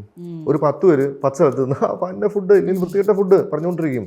കാര്യം അവന് ആ ഡിസ്ലൈക്കിനാണ് ഇവിടെ അൽഗോരിതം വർക്കാവുന്നത് യൂട്യൂബിലൊക്കെ. സിമ്പിൾ. അതാണ് അവർ ട്രൈ ചെയ്തുകൊണ്ടിരിക്കുന്നത്. അപ്പം നല്ല സിനിമയെ സ്നേഹിക്കുന്ന ആളുകൾ, അല്ലെങ്കിൽ സിനിമ വ്യവസായത്തെ ഇഷ്ടപ്പെടുന്ന ആളുകൾ, അവർ ഇതിനെതിരെ ഇതിൻ്റെ ലാസ്റ്റിൽ നിന്ന് ഞാൻ വിശ്വസിക്കുന്നത് ഓൾമോസ്റ്റ് അതിൻ്റെ മാക്സിമമായി അവർ അവഹേളിക്കുന്നതിൻ്റെ, കളിയാക്കലുകളുടെ, ഇല്ലെങ്കിൽ പിന്നെ എന്തുവാ ഏത് രീതിയിൽ സർക്കാസം എന്ന രീതിയിൽ പറയുന്നതിനൊക്കെ ഏറ്റവും ഫൈനൽ സ്റ്റേജിൽ എത്തിയിരുന്നു. ഉടൻ തന്നെ ഇതിനൊക്കെ തീരുമാനമാവുമെന്ന് ഞാൻ വിശ്വസിക്കുന്നു. പിന്നെ ഇപ്പം വേറൊന്നും, ഇപ്പം റിവ്യൂയുടെ ബേസിലായിരുന്നെങ്കിൽ കഴിഞ്ഞ വർഷം ഏറ്റവും വലിയ ഹിറ്റ് ആണ്ടത് പല്ലുട്ടിയല്ലേ, അല്ലേ? അന്നും 5 ഭാഷ ചിത്രങ്ങൾ വന്നിട്ടുണ്ട്. അപ്പോൾ ഇവിടുത്തെ ഡിസ്ട്രിബ്യൂഷൻ അല്ലെങ്കിൽ ഇവിടുത്തെ തിയേറ്റർ അസോസിയേഷനുകളും ഇവിടുത്തെ സിനിമാക്കാരൊരിക്കലും പറയേണ്ടത് ഇവിടുത്തെ ഈ റൂമിലിരുന്ന് ഈ പറയുന്ന മണ്ടന്മാരായ റിവ്യൂസിനെ കുറിച്ചിട്ടല്ല പറയേണ്ടത്. ഈ പറയുന്ന ഇവിടെ അന്യഭാഷ ചിത്രങ്ങൾ OTTക്ക് വേണ്ടി ഡബ് ചെയ്യുന്ന സിനിമ കൊണ്ട് ഏത് തിയേറ്ററിൽ ഇടാം എന്ന് വിചാരിക്കുന്ന ഡിസ്ട്രിബ്യൂഷനാണ് തടയിടേണ്ടത്. അതിട്ടാൽ തന്നെ ഇത് വൈകുന്നുണ്ട്. പല്ലുട്ടി പോലൊരു സിനിമ മാരി സെൽവരാജ് പ്രസന്റ് ചെയ്യുമ്പോൾ തമിഴ്നാട്ടിൽ പോകുക പറയുന്നത് ഫെബ്രുവരി 14 നിങ്ങൾ വെയിറ്റ് ചെയ്യും, ഇവിടെ 8-10 പടങ്ങൾ എല്ലാ ആഴ്ച റിലീസാകുന്നുണ്ട്, ഞങ്ങൾ തമിഴ് സിനിമ കഴിഞ്ഞിട്ട് മതി മലയാള സിനിമ എന്നവർ പറയുന്നത്. സോ അതുപോലത്തെ നട്ടലുള്ള തീരുമാനങ്ങൾ ഡിസ്ട്രിബ്യൂഷൻ സൈഡിൽ നിന്നൊക്കെ വന്നാൽ മാത്രമേ ഈ ഇൻഡസ്ട്രി വളരത്തുള്ളൂ, സിനിമയ്ക്ക് വിജയം ഉണ്ടാവുകയുള്ളൂ. എനിവേ, കമ്മിങ് ബാക്ക് ടു കൽബ്, ഇക്ക സീരിയസ് ആയിട്ട് സത്യസന്ധമായിട്ട് ഉത്തരം പറയാം. ഇപ്പൊ ഇക്ക പറഞ്ഞു ഇക്കന്റെ ഫീലിങ്സും കാര്യങ്ങളും ഒക്കെയാണ് എന്റെ സിനിമയിൽ ഞാൻ കൊണ്ടുവന്നിട്ടുള്ളതെന്ന്. അറിയോ മമ്മൂക്ക ഫാൻ? അതിന് നമ്മളൊരു ഭീഷ്മപർവത്തിന്റെ ഒരു എന്താ പറയാ ഫസ്റ്റ് ഡേ ഫസ്റ്റ് ഷോ അല്ലേ സീൻ അതിനകത്തുണ്ട്. മമ്മൂക്ക ഫാൻ ഞാൻ. മമ്മൂക്കയിൽ ആലുന്നത് നമ്മുടെ ചങ്കിടിപ്പുമാണ്. അത്രത്തോളം നമ്മള് സിനിമ ഇഷ്ടപ്പെടുന്ന ഓർത്തോട്ടല്ലേ. ഇപ്പം മമ്മൂക്ക ഇപ്പം പപ്പയുടെ സ്വന്തം അപ്പൂസിൽ ക്ലൈമാക്സിൽ മറ്റേ ഏതാ ബാലു നീ മാത്രം പറയരുത് ബാലു ഞാൻ എൻ്റെ മോനെ സ്നേഹിച്ചിട്ടില്ല എന്ന് പറയുമ്പം എൻ്റെ ഉമ്മയ്ക്ക് കിച്ചണിൽ നിന്ന് ആ സീനിൽ ഓടി വന്നിട്ട് 10 മിനിറ്റ് കരയും, അതൊരു തിരിച്ചു പോകും. അതൊരു സിനിമ കണ്ടിട്ടില്ല. അപ്പം ഞാൻ നിങ്ങൾ കരയാൻ പറ്റുന്നത് മനസ്സിലായില്ലേ? എനിക്ക് കരച്ചിട്ട് വരും. ഏതാ ഇപ്പം ഈ മമ്മൂക്കയുടെ കണ്ടു കഴിഞ്ഞാൽ കേരളത്തിലെ എല്ലാ ആളുകളുടെയും കണ്ണിൽ നിന്ന് വെള്ളം കരഞ്ഞ് നമ്മൾ ഇല്ലാണ്ടാവും, മനസ്സിലായില്ലേ? അതുപോലെ ലാൻസറോ തന്നെയാണ്. നമ്മളെ എന്തോരം ഹാപ്പി ആക്കിയിട്ടുള്ള ആൾക്കാരാണ് ഇവരെല്ലാം. അപ്പോൾ ഇവർ രണ്ടുപേരും നമ്മുടെ ഏറ്റവും ടോപ്പിൽ നിൽക്കുന്ന ആൾക്കാരാണ്. അപ്പോൾ ഭീഷ്മപർവം ആ ഒരു കാലഘട്ടത്തിൽ നമ്മൾ പറയുമ്പം അവിടെയാണ് നമ്മൾ നിന്നിരുന്നത്. അപ്പോൾ അതുകൊണ്ടാണ് ഭീഷ്മപർവം ഒരു മാസ് സിനിമ വേണമായിരുന്നു. തിയേറ്ററിലെ ആൾക്കാർ കൊടി വീശാൻ പറ്റുന്ന, ഇല്ലെങ്കിൽ ഇൻട്രോയ്ക്ക് പൂ എറിയാൻ പറ്റുന്ന ഒരു സിനിമ വേണം. അപ്പോൾ അതോടെ ഏറ്റവും ബെസ്റ്റ് സിനിമ നമ്മുടെയൊക്കെ അമൽനീത് സാറിൻ്റെ ബ്രില്യൻ സിനിമയായ ഭീഷ്മപർവമാണ്. അവിടെ മമ്മൂക്ക വരുന്ന സീൻ തന്നെ ഇടണമെന്നൊരു ആഗ്രഹം ഉണ്ടായിരുന്നു, അത് ചെയ്യാൻ പറ്റി. അങ്ങനെയാണ്. അപ്പം ഇക്ക ഞാനൊരു കാര്യം ചോദിക്കട്ടെ, എന്താണ് ഏറ്റവും ബ്യൂട്ടിഫുൾ ആയിട്ടുള്ളത്? സക്സസ്ഫുൾ ആയിട്ടുള്ള കംപ്ലീറ്റ് ലവിനാണോ അതോ ഇൻകംപ്ലീറ്റ് ആയിട്ടുള്ള? എൻ്റെ ഇൻകംപ്ലീറ്റ് ലവിനാണ് ഏറ്റവും ബ്യൂട്ടിഫുൾ ആയിട്ടുള്ള എന്ന് ഞാൻ വിശ്വസിക്കുന്നത്. അത് കിട്ടിക്കഴിഞ്ഞാൽ എൻ്റെ ഭംഗി പോകുന്ന എനിക്ക് തോന്നുന്നത്. കിട്ടിയില്ലെങ്കിൽ അത് നമ്മളിങ്ങനെ ആലോചിച്ച് പക്ഷേ ഭയങ്കര ആ ഫീലിംഗ് അതുപോലെ തന്നെ നിൽക്കും അല്ലേ. എന്ത് വരെ രണ്ടാൾക്കാരാണല്ലോ, ഇവർ ഒന്നിച്ച് കഴിയുമ്പോൾ പതുക്കെ പ്രശ്നങ്ങൾ വന്നു തുടങ്ങും. പക്ഷേ ഇൻകംപ്ലീറ്റ് ആകത്തില്ല, നടക്കാത്ത പ്രണയങ്ങളെല്ലാം ബ്യൂട്ടിഫുൾ ആണ്. നമ്മുടെ ഇമാജിനറിലുള്ള നമ്മൾ ഏറ്റവും ആഗ്രഹിക്കുന്ന രീതിയിൽ നമുക്ക് കൊണ്ടുപോകാമല്ലോ അല്ലേ. അപ്പോൾ എൻ്റെ ഏറ്റവും ബ്യൂട്ടിഫുൾ ആൻഡ് ഇൻകംപ്ലീറ്റ് ആയിട്ടുള്ള ലവ് സ്റ്റോറീസ് ആണ് ഏറ്റവും ബെസ്റ്റ് ഞാൻ ആഗ്രഹിക്കുന്നത്. ഈ കഴുത്തിൽ കിടക്കുന്ന മാലയ്ക്കും ഒരു കഥ പറയാനുണ്ട്. അത് കൽബ് കണ്ടു കഴിഞ്ഞിട്ട് ക്രീറ്റ എന്ന് പറഞ്ഞൊരു ഇൻസ്റ്റാഗ്രാം പേജിൽ അവരെനിക്ക് അയച്ചു തന്നതാണ്. എനിക്ക് ഭയങ്കര ഇഷ്ടപ്പെട്ടു. ഭയങ്കര എർത്തി ആയിട്ടുള്ള ഡിസൈൻസ് ആണ് അവരുടെ വുഡിൽ പിത്തളയിൽ ഇങ്ങനെ കൽബെന്ന് എഴുതിയിട്ട്, കൽബെന്ന് എഴുതുന്നത്, അറബിയിൽ കൽബെന്ന് എഴുതിയിരിക്കുന്നത്. അതിന് നമ്മുടെ എന്താ പറയുക, നമ്മുടെ മഞ്ചാടിക്കുരുകൾ കൊണ്ട് നെയ്തിരിക്കുകയാണ്. അപ്പോൾ എനിക്ക് ഭയങ്കര ഇഷ്ടപ്പെട്ടു. അന്നും മുതൽ ഇതിന്റെ കഴുത്തിലുണ്ട്, ഇതെപ്പോഴും കഴുത്തിലിടും. ഇനി ഒരുപാട് സിനിമകൾ ചെയ്താലും കൽബായിരിക്കും എന്നും ഇതുപോലെ ഹൃദയത്തോട് ചേർന്ന്. എന്റെ മോൾക്ക് ഞാൻ ഇട്ടിരിക്കുന്ന പേര് കൽബെന്ന. എന്റെ മോളുടെ ഒറിജിനൽ പേര് കൽബെന്ന, ഐറ കൽബെന്നാണ്. എനിക്ക് അത്ര ഇഷ്ടമുള്ളതുകൊണ്ട് ഞാൻ എന്റെ മോൾക്ക്, എന്റെ ഏറ്റവും പ്രീഷ്യസ് ആയിട്ടുള്ള ആളാണല്ലോ എന്റെ മോള്. അപ്പൊ അവളെ ഞാൻ വിളിക്കുന്നത് അവൾ കൽബെന്ന് പറയുന്നത്. അവളിപ്പോ ഭയങ്കര പ്രൗഡാണ്. സ്കൂളിൽ മൊത്തം ഇപ്പം ഈ ടീച്ചേഴ്സുമാർക്ക് ഇപ്പോഴാണല്ലോ പടം കാണുന്നത്. അപ്പം എൻ്റെ കൽബ് സൂപ്പറാന്ന് പറയുമ്പോൾ അവളിങ്ങനെ ഭയങ്കര പ്രൗഡാണ്. അപ്പൊ അതൊക്കെ നല്ല മൊമെന്റ്സ് ആണ്. അപ്പൊ ഈ ഒരു പേര് കുറെ നാളായിട്ട് മനസ്സിലുള്ളതാണ്. ഞങ്ങളുടെ നാട്ടില് സെലി എന്ന് പറഞ്ഞ ഒരാളുണ്ട്. പുള്ളി ഇച്ചിരി അടിച്ചു പോയ ആളാന്ന് പറഞ്ഞാൽ ഒരുപാട് പ്രശ്നങ്ങളിലൂടെ, ജീവിത പ്രശ്നങ്ങളിലൂടെ പുള്ളി നോർമലല്ല. അപ്പം പുള്ളി എന്നെ വിളിക്കുന്നതാണ് എപ്പോഴും കൽബേ എന്ന് വിളിക്കുക. അത് പുള്ളി വിളിക്കുന്നത് ഭയങ്കര അടിപൊളിയായിട്ടാണ്. എന്ന് പറഞ്ഞാൽ ഇപ്പോൾ ചായ വാങ്ങിച്ചു തരാനൊക്കെ ആയിരിക്കും വിളിക്കുന്നത്. അപ്പം അങ്ങനത്തെ ക്യാരക്ടർ പടത്തിൽ വെച്ചിട്ടുണ്ട് ചെറുതായിട്ട്, നിങ്ങൾക്ക് മനസ്സിലാവും. അപ്പം പുള്ളി എന്നെ വിളിക്കുന്ന കൽബേ, എന്താണ് കൽബേ, ബീച്ച് സൈഡിലൊക്കെ എപ്പോഴും ഉണ്ടാവും, സീറ്റ് കൊലിച്ചിട്ടുണ്ടാവും. അപ്പോൾ ഞാൻ ചെന്നപ്പോൾ കൽബേ എന്താണ് വരും. അപ്പോൾ എല്ലാവരും കൽബേന്ന്. അപ്പോൾ എനിക്ക് ഭയങ്കര രസമുള്ളൊരു കൽബ് എന്താണ് ആ പറയുന്നതിന് ഭയങ്കര. അപ്പോൾ ഞാൻ ഈ ടൈറ്റിലൊരു സിനിമ ചെയ്യണം എന്നുള്ളതിൻ്റെ ഒരു ആഗ്രഹമായിരുന്നു. അങ്ങനെ അപ്പോൾ ഇങ്ങനൊരു ഈ ആലപ്പുഴ ബീച്ചിൽ എൻ്റെ ഫ്രണ്ട്സൊക്കെ UK US അപ്പം അവരൊക്കെ ഏതെങ്കിലും മാതാമയെ പ്രണയിച്ച് പോവുക, ഇവിടുന്ന് കൊണ്ടുപോവുക, കല്യാണം കഴിച്ച് പോവുക. അതാണ് ഇവരുടെ സ്ട്രാറ്റജി. എന്ന് പറഞ്ഞാൽ ഒരു ഗിറ്റാറിൽ സോങ് പഠിക്കുക, മുടി ഫുൾ വളർത്തുക, ഫുൾ സ്റ്റഡൊക്കെ ഇടുക, എന്നിട്ട് ഇംഗ്ലീഷ് പാട്ട് ഫുൾ പഠിക്കുക, ഇവരുടെ മുമ്പിൽ നിന്ന് പാട്ട് പാടുക, എന്നിട്ട് ഇവർ കേട്ടുക, നേരെ പോവുക. പ്രണയത്തെ ഒരു പാസ്പോർട്ടായിട്ട് ഇവർ കാണുന്നത്. അപ്പൊ പ്രണയത്തെ അത്ര ഒരു സിമ്പിളായിട്ട് കാണുന്ന ഒരാൾക്ക് റിയൽ പ്രണയം എന്ന് എങ്ങനെ ഉണ്ടാവും? അത് അത് കംപ്ലീറ്റ് ആയില്ലെങ്കിൽ ഉണ്ടാവും. അതുകൊണ്ടാവുന്ന ഇമ്പാക്ട് എന്തായിരിക്കും? അപ്പം അതാണ് നമ്മൾ ട്രൈ ചെയ്തിരിക്കുന്നത്. അപ്പം ഈ പറഞ്ഞ ക്യാരക്ടേഴ്സ് ഒക്കെ അവിടെ ഉള്ള ആൾക്കാരാണ്. ഇപ്പൊ നിങ്ങൾ സിനിമയിൽ കണ്ട എല്ലാവരും. ഇക്കാന്റെ റിലേഷൻഷിപ്പ് വിത്ത് യുവർ ഫാദർ, കാരണം ഈ അടുത്തെങ്കിലും മലയാള സിനിമയിൽ ഒരു അച്ഛൻ മകൻ റിലേഷൻഷിപ്പ് ഇത്ര ബ്യൂട്ടിഫുള്ളി പോർട്രേ ചെയ്യുന്ന ഒരു സിനിമ നമ്മൾ കണ്ടു. ഞാൻ ഈ സിനിമയുടെ ഫസ്റ്റ് ലുക്ക് പോസ്റ്റർ ഇറക്കിയത് എൻ്റെ വാപ്പയ്ക്ക് എന്ന് പറഞ്ഞിട്ടാണ് ഞാൻ ഈ ഫസ്റ്റ് ലുക്ക് പോസ്റ്റർ ഇറക്കുന്നത്. എനിക്ക് അത്രയും എന്നെ ഏറ്റവും വേദനിപ്പിച്ചിട്ടുള്ള, ഏറ്റവും ഇമോഷണൽ എൻ്റെ ഫാദർ. ഇപ്പം ഞാനൊരു സിനിമയിൽ എൻ്റെ ഫാദർ മരണപ്പോൾ മരണപ്പെട്ടപ്പം ഞങ്ങൾ 2 ആൺകുട്ടികളാണ്. അപ്പം ഞങ്ങൾക്ക് ഇത് കുളിപ്പിക്കാൻ കയറണം, ഞങ്ങളുടെ ഒരു ഇതാണ്. അപ്പം ഈ കുളിപ്പിക്കുന്ന സമയത്ത് എനിക്ക് പറ്റുന്നില്ല അവിടെ നിൽക്കാൻ. അപ്പം എനിക്ക് കാണാൻ പറ്റുന്നില്ല. അപ്പം ഞാൻ ഇങ്ങനെ മാറി നിൽക്കുമ്പം വെള്ളം ഇങ്ങനെ ഒഴുകി എൻ്റെ കാലിൽ കൂടി പോയപ്പോൾ ഉണ്ടായൊരു ഫീലാണ് ഞാൻ ആ സിനിമയിൽ അപ്ലൈ ചെയ്യുക. അപ്പോൾ എനിക്ക് ആ ഒരു ഇമോഷൻ മാക്സിമം അത് ക്യാപ്ചർ ചെയ്യണമെന്ന് തോന്നി. അങ്ങനെ എനിക്കിത് ഭയങ്കര പ്രശ്നമായി പോയി. എനിക്ക് ഭയങ്കര ഇതാണ്. അപ്പോൾ എൻ്റെ ഫാദർ എൻ്റെ ഏറ്റവും വലിയ സൂപ്പർ ഹീറോ ആണ്. ഞാൻ പല്ലുട്ടിയുടെ എൻ്റെ ഹീറോ, എൻ്റെ സൂപ്പർ ഹീറോ വാപ്പിക്ക് ഞാൻ പല്ലുട്ടിയുടെ ടൈറ്റിൽ ഇട്ടിരിക്കും, താങ്ക്സ് കാർഡ് ഫസ്റ്റ് ഇട്ടിരിക്കുന്നത്. അപ്പം ഞാനിന്ന് ആലപ്പുഴയിൽ അറിയപ്പെടുന്നത് യഹിയ സാഹിബിൻ്റെ മകനെന്നാണ്. അല്ലാതെ ഒരിക്കലും എന്നെ ഡയറക്ടറൊന്നും ആർക്കും അറിയില്ല. ഇല്ല സിനിമ അപ്പുറം എന്നെ എല്ലാവരും വിളിക്കുന്നത് യഹിയ സാഹിബിൻ്റെ മോനാണ് എന്നേ പറയത്തുള്ളൂ. ആ പേരിൽ എനിക്ക് എവിടെയും അവിടെ ഒരു ചെയറുണ്ട്. ഏത് വീട്ടിലും പോയാലും എന്നെ ഒരു വെൽക്കം ചെയ്യും. എനിക്ക് ഏത് കല്യാണ വീട്ടിലൂടെ പോകാം, മനസ്സിലായില്ലേ? എൻ്റെ വീട്ടിൽ വിളിച്ചിട്ടുണ്ടായിരിക്കും ഒരു കല്യാണം. ചെറുപ്പത്തിൽ എനിക്ക് ഏത് കല്യാണ വീട്ടിലും പോയി ഫുഡ് കഴിക്കാം. അത്രത്തോളം ജനങ്ങൾ അറിയപ്പെടുന്ന ഒരാളായിരുന്നു. അപ്പോൾ അതൊക്കെ എനിക്ക് എൻ്റെ വാപ്പ ഭയങ്കര ഒരു ഫേവറേറ്റ് ആണ് പല രീതിയിലും. പറയാനാണെങ്കിൽ ഇത്ര ഇൻ്റർവ്യൂ പോരാ, അത്രത്തോളം കാരണങ്ങളുണ്ട്. എൻ്റെ ഫാദർ എനിക്ക് ഫേവറേറ്റ് ആണ്. ഇനി ഒരുപാട് നല്ല നല്ല സിനിമകൾ ഇക്കടെ ഭാഗത്തു നിന്ന് നമ്മൾ പ്രതീക്ഷിക്കും. ഇതേപോലെ റിലേഷൻഷിപ്സിനെയും നമ്മളിങ്ങനെ വിട്ടു പോകുന്ന കാര്യങ്ങളൊന്നും കൂടെ നമുക്ക് ഓർമ്മപ്പെടുത്തുന്ന പോലെയുള്ള പല്ലുട്ടി, കൽബ് പോലെയുള്ള നല്ല സിനിമകൾ ഇനിയും നമ്മൾ പ്രതീക്ഷിക്കുന്നു. പല്ലുട്ടിയും മനോരമ മാക്സിൽ വന്നിട്ടുണ്ട്. കൽബും ആമസോൺ പ്രൈമിലുണ്ട്. കാണാത്ത എല്ലാവരും പല്ലുട്ടി മനോരമ മാക്സ് തന്നെ കാണണം, കൽബും ആമസോൺ പ്രൈമിൽ തന്നെ കാണണം. എന്നാൽ മാത്രമേ ഇനി ഈ സിനിമ കൊണ്ട് ഏതെങ്കിലും രീതിയിൽ, ഇപ്പോൾ ഒരു സിനിമ 100 ദിവസം ഓടിയെന്ന് നമ്മൾ പറയുന്ന പോലെയാണ് ഒരു സിനിമ ട്രെൻഡിങ്ങിൽ വരുന്നത്. അപ്പോൾ ഈ 2 സിനിമകളും ട്രെൻഡിങ്ങിൽ വരുത്തണം. പല്ലുട്ടി ഒരുപാട് പുതിയ ആൾക്കാരുടെ ഒരുപാട് കഷ്ടപ്പാടാണ്. അതിൻ്റെ കൂടെ ഞങ്ങൾ നിന്ന് എത്തിച്ചെന്നേ ഉള്ളൂ. എന്നാലും അത് തിയേറ്ററിൽ മാക്സിമം സക്സസ് ആയതെന്നാൽ ഇനിയും സക്സസ് ആകേണ്ട സിനിമയായിരുന്നു. പക്ഷേ നിങ്ങൾ എല്ലാവരും ഈ 2 സിനിമകളും സപ്പോർട്ട് ചെയ്യുക. നിങ്ങൾക്ക് ഈ 2 സിനിമകളും 2 രീതിയിലുള്ള ഇമോഷൻസ് തന്നിരിക്കും. വൈൻഡപ്പ് ചെയ്യുന്നതിന് മുമ്പ് ഒരു പാട്ട് നമുക്ക് വേണ്ടി ഞാൻ റിക്വസ്റ്റ് ചെയ്ത് കഴിഞ്ഞാൽ? Can you? ഞാൻ വലിയ പാട്ടുകാരനൊന്നും അല്ല, ഈ ബിൽഡപ്പ് മാത്രമാണ്. ഞാൻ പണ്ട് മ്യൂസിക് മോജുവിലൊക്കെ പോയി എന്തൊക്കെ പാടിയെന്നേ ഉള്ളൂ. എന്നാലും ഞാനൊരു പാട്ട് പാടാം. ഓക്കെ. ഒരു പെണ്ണിൻ്റെ കണ്ണിനകത്തൊരു നെക്ക് വിളക്കുണ്ട്, അത് കണ്ണിലടിച്ചാൽ പിന്നെ ഈ കൽബിൽ ബേജാറ്. ഇത് എനിക്ക് ഭയങ്കര ഇഷ്ടമുള്ളൊരു ലിറിക്സൊക്കെ തെറ്റിപ്പോയെന്ന് തോന്നുന്നു. എന്നാലും പണ്ടൊരു മെഹബൂബായി ഉണ്ട് ഫോട്ടോ വെച്ചില്ല, അദ്ദേഹത്തിൻ്റെ പാട്ടാണ്. അപ്പം താങ്ക് യു. എന്തായാലും സൈനയോടും എല്ലാവരോടും നിങ്ങളെല്ലാവരോടും താങ്ക് യു.